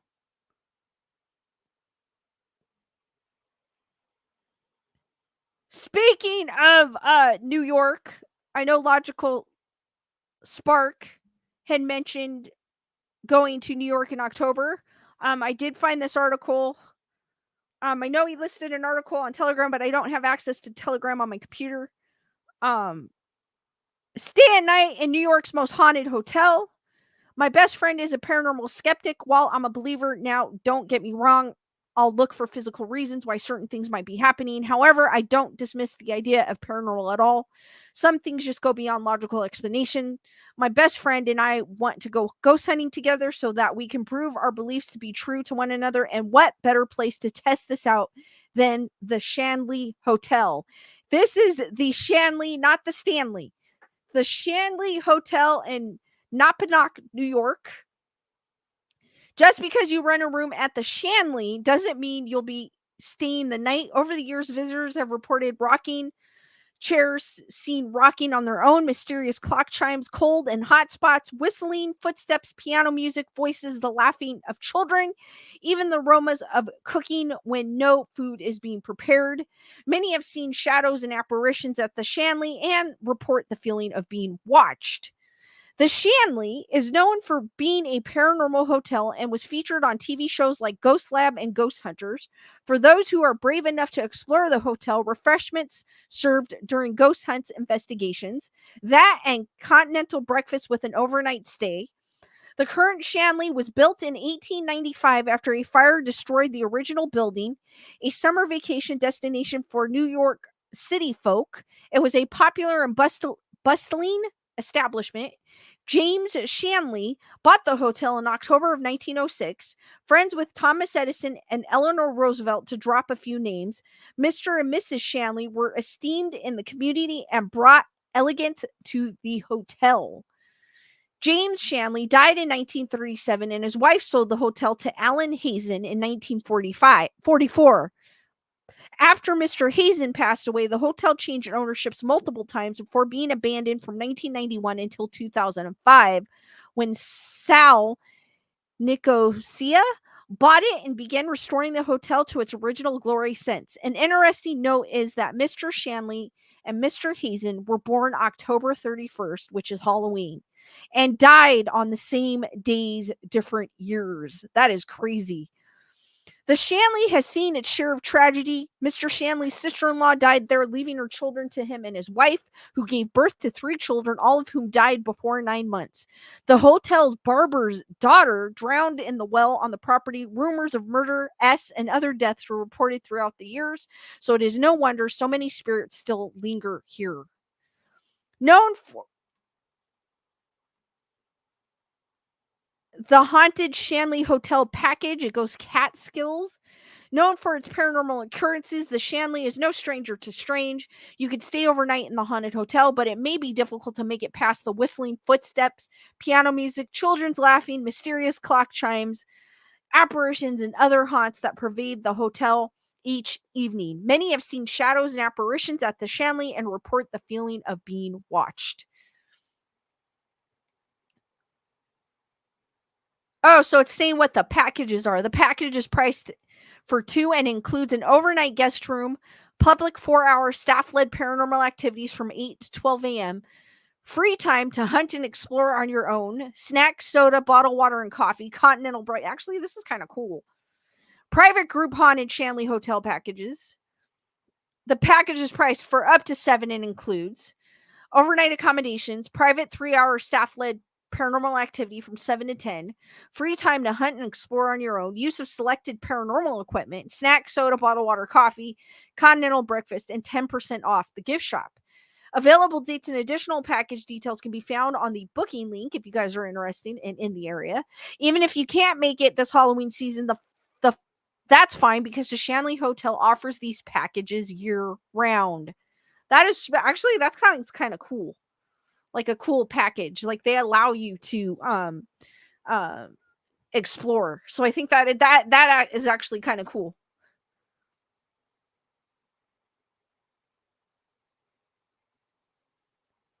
D Nice goes, Lisa, I'm looking at the reviews on Google. So many positive reviews. It sounds like a cool place for anybody that's in the Heather Wetter, I think it was whistling, footsteps. The pronunciation, the commas is very important. and the pronunciation.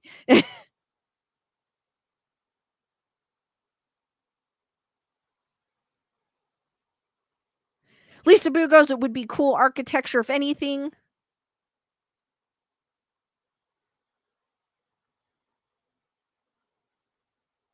Shelly wants to go there. Bernadette goes, oh, the Shanley, I want to go. It sounds like a cool place to go. Like, just even though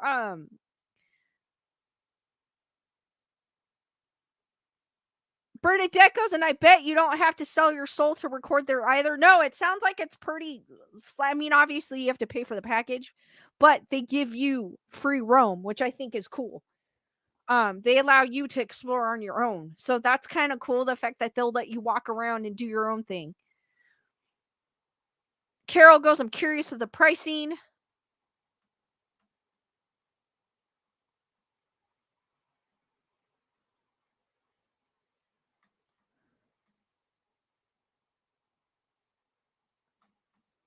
I wonder if you Google it, if it tells you the pricing.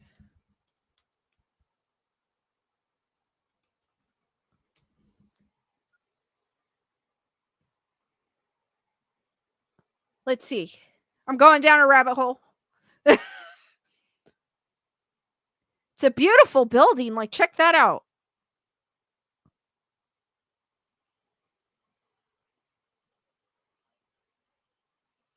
They have afternoon tea with the spirits, day tours, non-sleepover paranormal mini investigation, paranormal team night investigation, special events,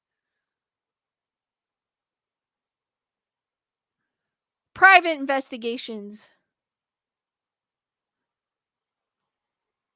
So they've got haunted rooms, Anna's room, the Bordella area. So this is what the rooms look like. They're kind of quaint, kind of cool. Anna's room has one full bed. It can sleep up to 2 guests. Maddie's room. Rosie's room. Bordella areas. Roosevelt's room on the 2nd floor. This actually looks more modernized. Oscar Grover room. The Rose room. The Silent room. Margette's room.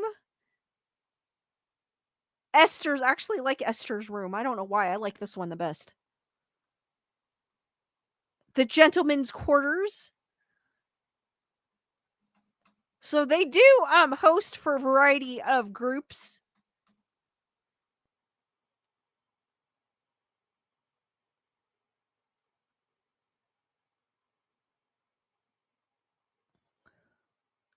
I don't know if it shows you.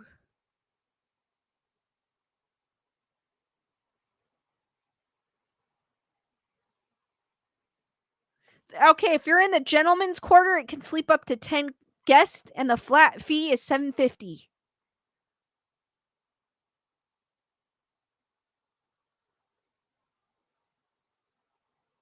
Check-in is at 6 p.m. Checkout is by 10 a.m. It doesn't say like the...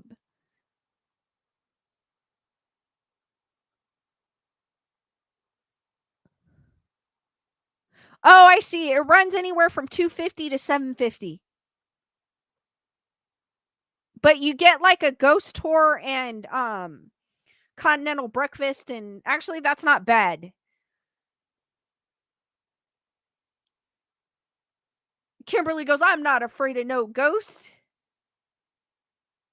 Kimberly also says, I'll join you at the hotel. Bernadette goes, if I could actually see and talk to a ghost, I'd stop in Texas. You want to go taco?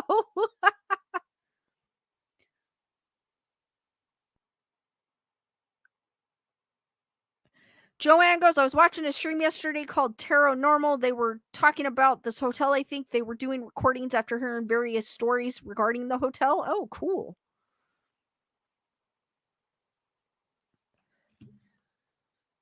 Which is not bad. That's not bad at all. D-Nice, thank you for your PayPal. Hearts for D-Nice. Thank you, D-Nice. I appreciate that.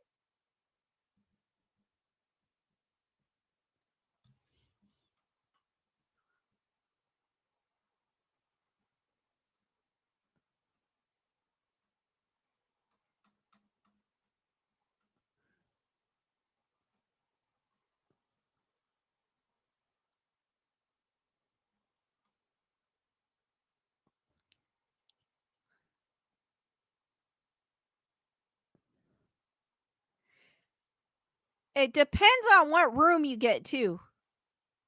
It's like $300 for 2 people. But that actually seems like a cool place to go. It's not like the Conjuring house.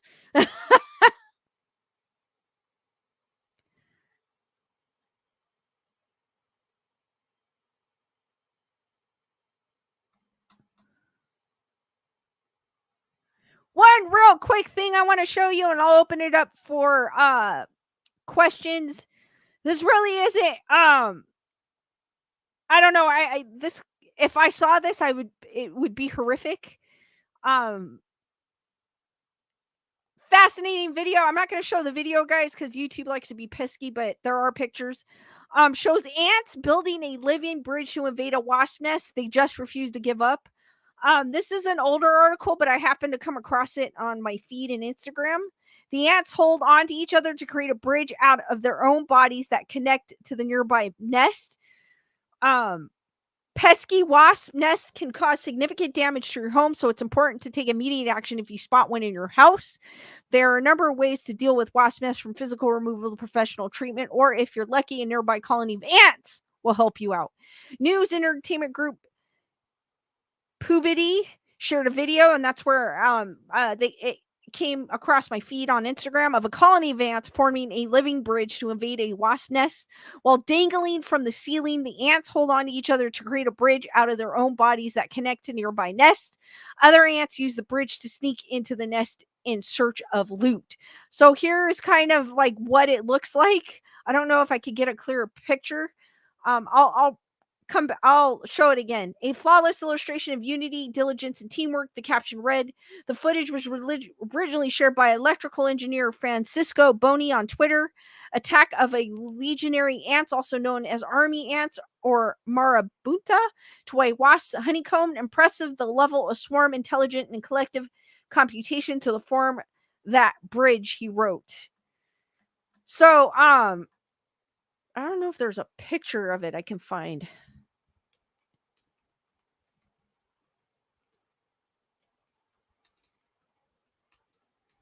Give me a second, guys. Like a clearer picture.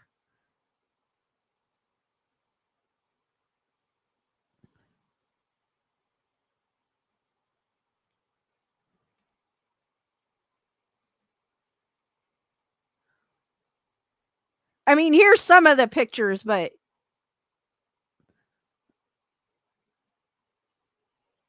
here's kind of what it looks like.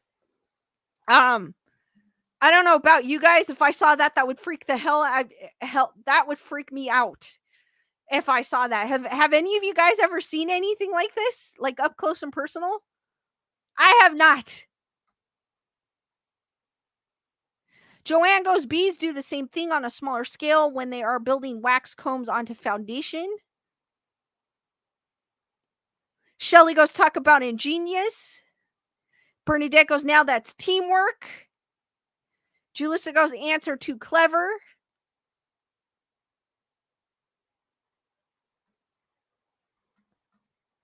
Heather, whatever. Oh no, wasps were going in my air vent on the side of my house.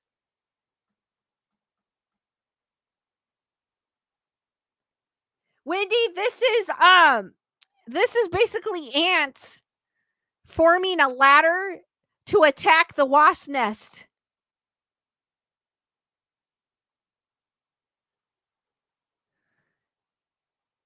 And then now with that, I will open it up for questions.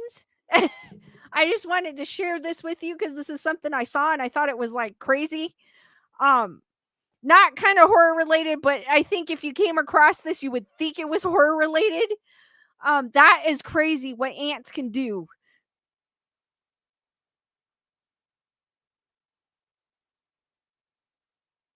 That's how Ant-Man can beat someone.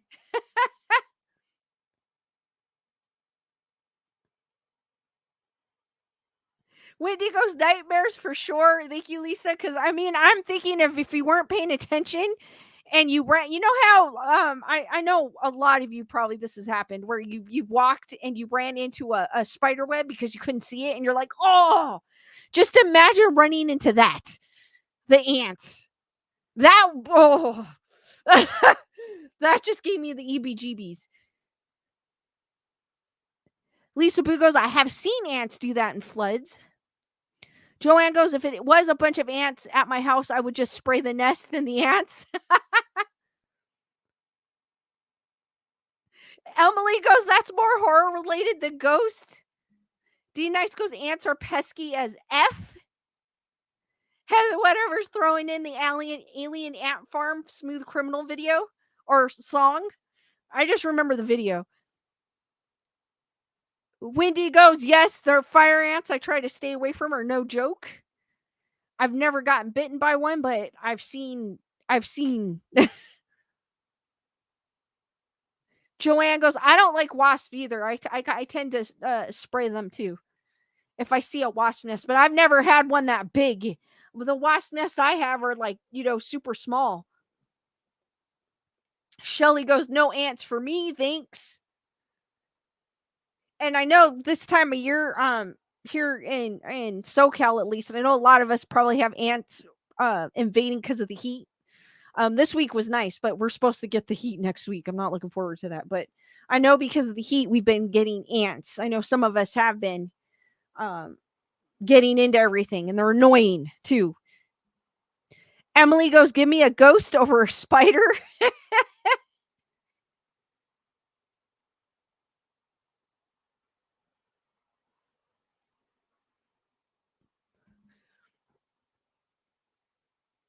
All right, guys, I'm opening it up for questions. If you guys have any questions, feel free to ask.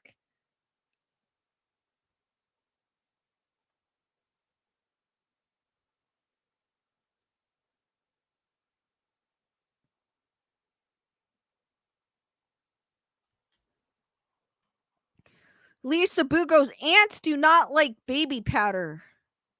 Huh. I'll have to keep that in mind. Bernadette goes, I had to put ant traps all over.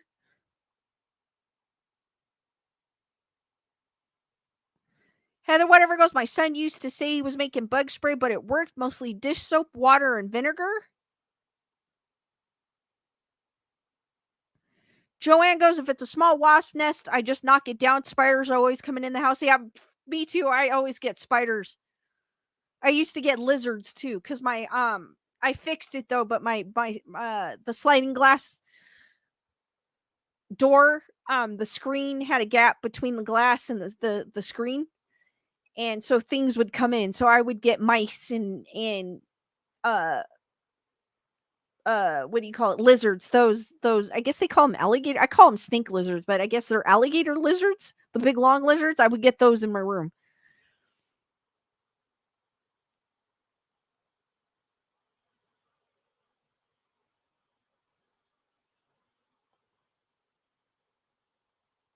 I'll probably definitely try the baby powder thing because that sounds I usually grab Lysol. I've done that, like whatever I could grab I'll spray them with. It works.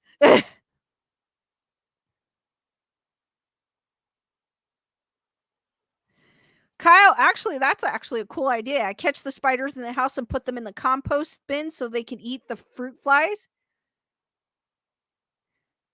Joanne goes, I hate mice. Do the lizard? No, they don't. I just push them outside. They just catch me off guard because they look like snakes.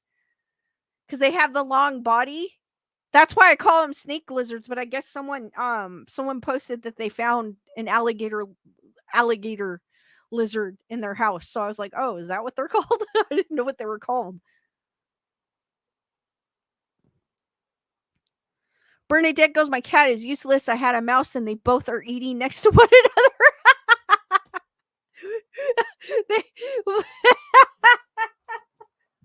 Some cats are just not hunters, they're lovers.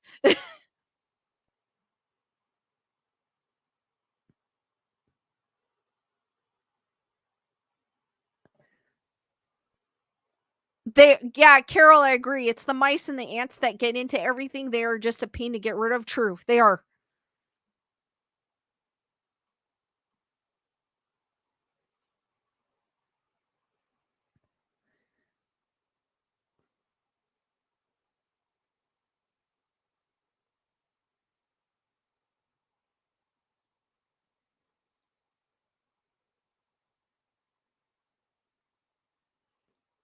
Guys, keep the questions going or coming.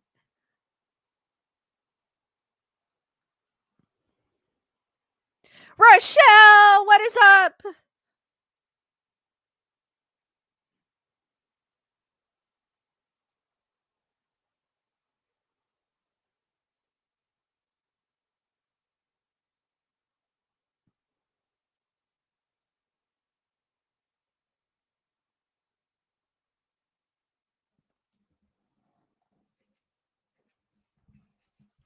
Hold on, guys.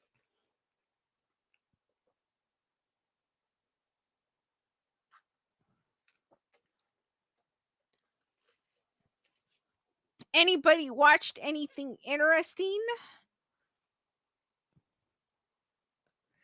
Bernadette goes, are you keeping hydrated so you can bloom some more? Yes, I had to.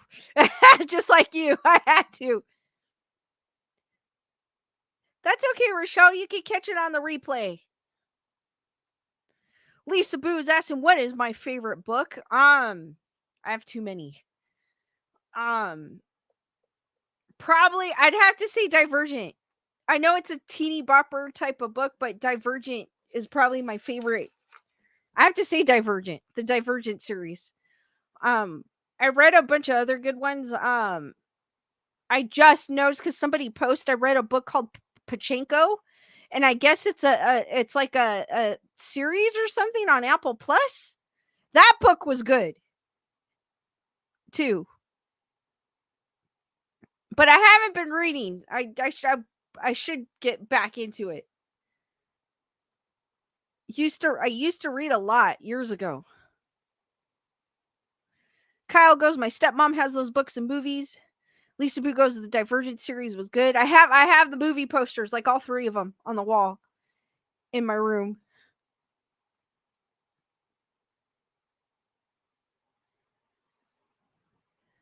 Bernadette goes, I've been watching Game of Thrones over again. Love that series. Dragons, Jon Snow, and other stuff.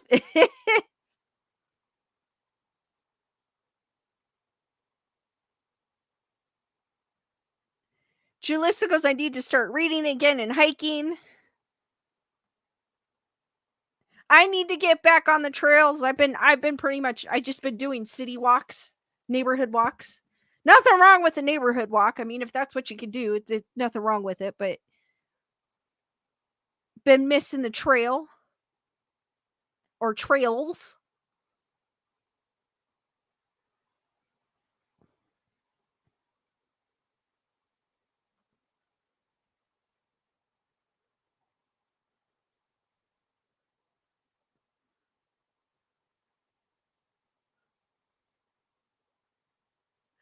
I've been on a true crime kick. So I think on Max it was called American Monster. I know I've said this before. I think it's called American Monster. So I've been watching that, and then Worst X Ever is a new series on Netflix. I was watching that before I jumped on here.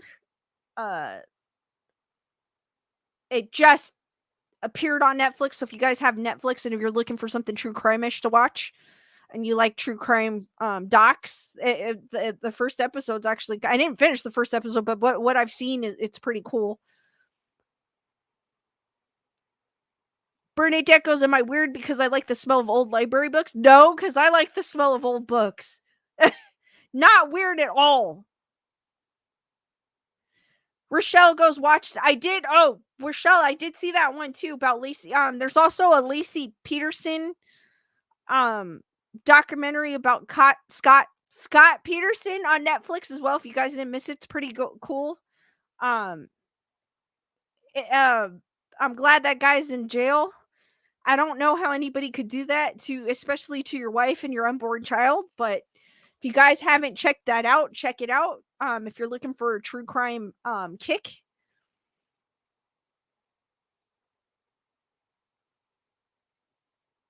Kyle is counting down less than a week until school starts. I need the break. You got He starts school at a decent day.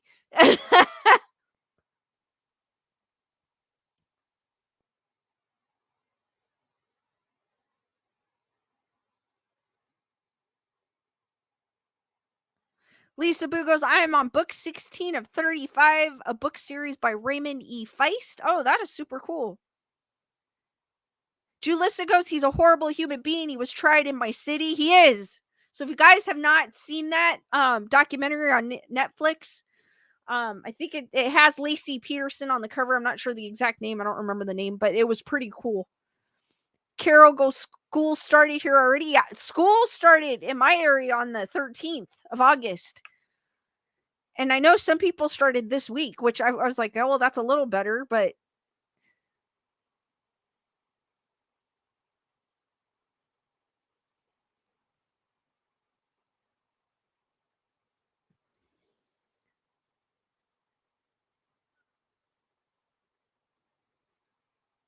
Joanne goes back to school after Labor Day here in Ontario. That's the normal. That's how it used to be. When I went to school, we didn't go to school until September. So this starting in August thing is weird for me. I mean, I guess it works, but I don't.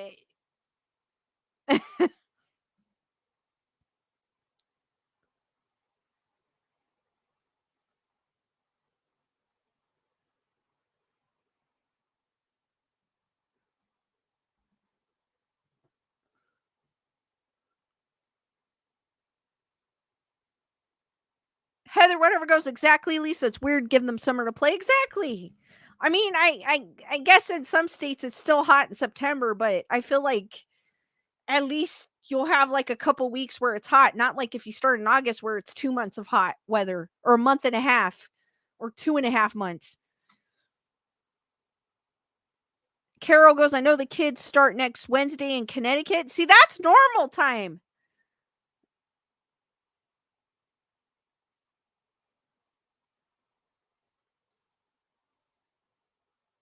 Emily Parkinson's, that's when I started. When I was a kid, we started the day after Labor Day. Yeah, we did. Like the day after, or like it'd be Labor Day and then we'd have a break and then we'd go back, or we'd go the next day after.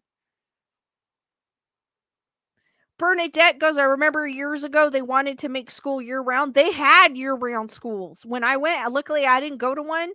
My old elementary school, which is down the street from here, they went the year round route, I think for a one school season. And then that's when all of a sudden I noticed they were starting in August, and then they kept starting in August.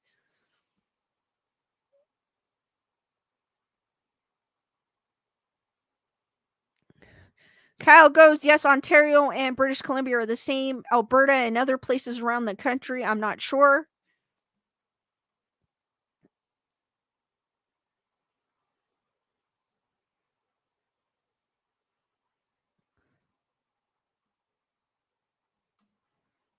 Yeah, Bernadette, they did. I know.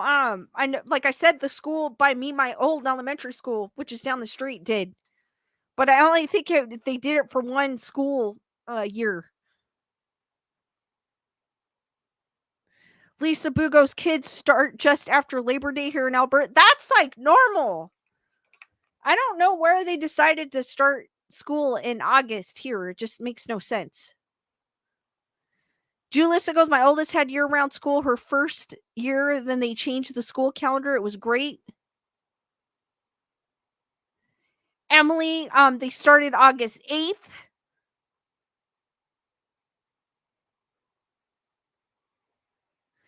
Heather, whatever goes, we have snow days, so they tack those on the end of spring. Wendy goes, I came from a rural town. Kids had to work the land, hence the schedule.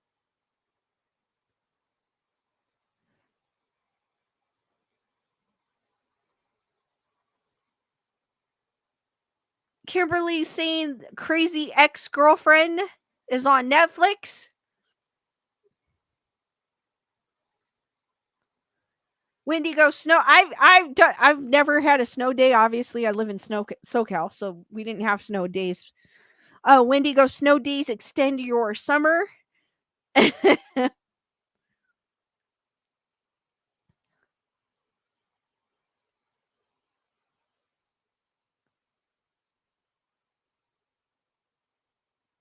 Chris is going, no kids, so I have no idea what you're talking about. I don't have kids either, Chris. But I just know because I live right by a school, so I see when they start. And then also I used to work in retail, so we kind of had to know when the school started in the area because we would set up, the for school supplies and all that stuff. So it's kind of just second nature for me that I just kind of pay attention to that. And also too, I pay attention to that because then I know when to avoid that area. Because I walked by the area where down the street by the elementary school. Oh my god, it's a cluster F of all the parents trying to pick up their schools. I was like, holy crap! Now I know why not to drive that way during that time.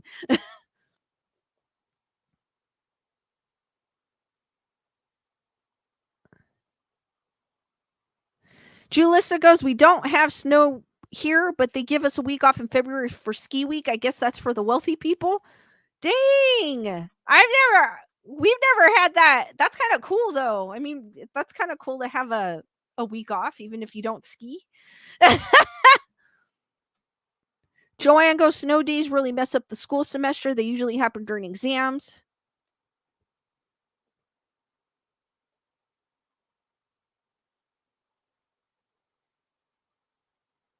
Lisa Boo goes, we have a lot of the white stuff and S in Alberta. It's a 4-letter word here.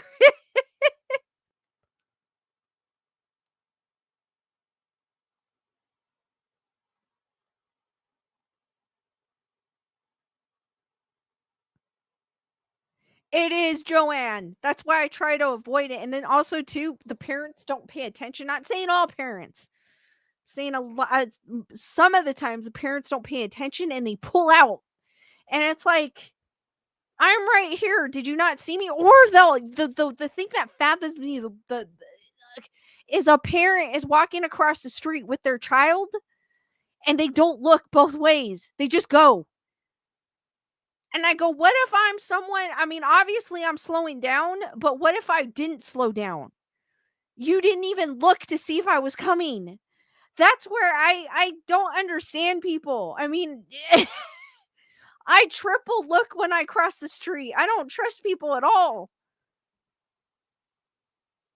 Bernadette goes, I don't want to even think about snow.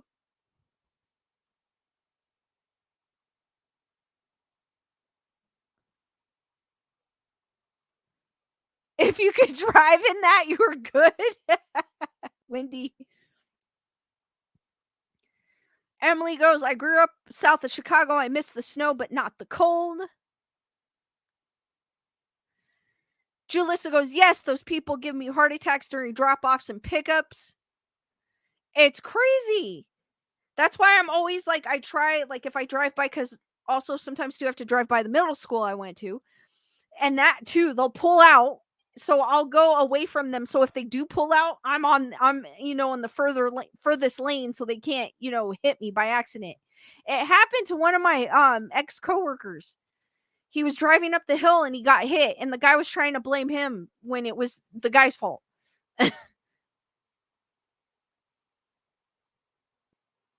Joanne goes, I've seen parents with a kid in the stroller standing on the curb with the stroller in the street. Shelly goes, people could be so spacey sometimes. Yes.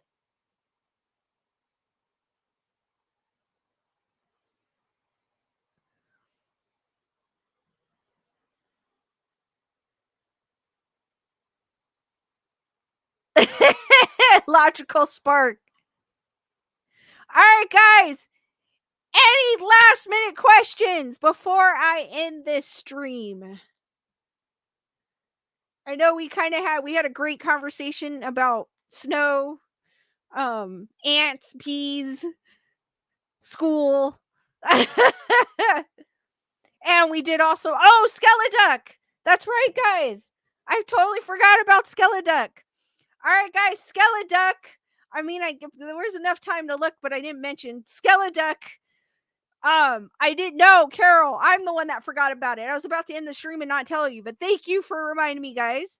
Skeleduck is right there where my finger is. He's got an eye on you. He is on the edge of the screen, right there where my finger is.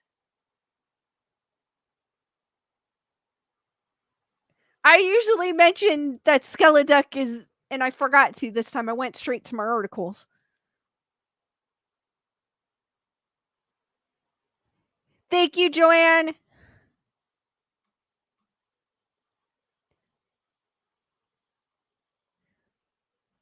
He's right there, guys. One more time before.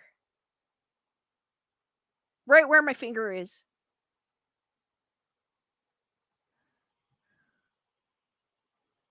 Birdie Deckos, I see the bony beak. He's got an eye on you. Heather, whatever goes, teach that duck to eat wasps.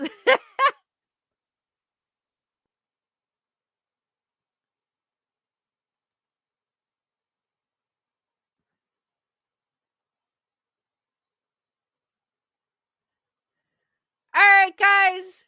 I'm going to end the stream here. Thank you, Jalissa.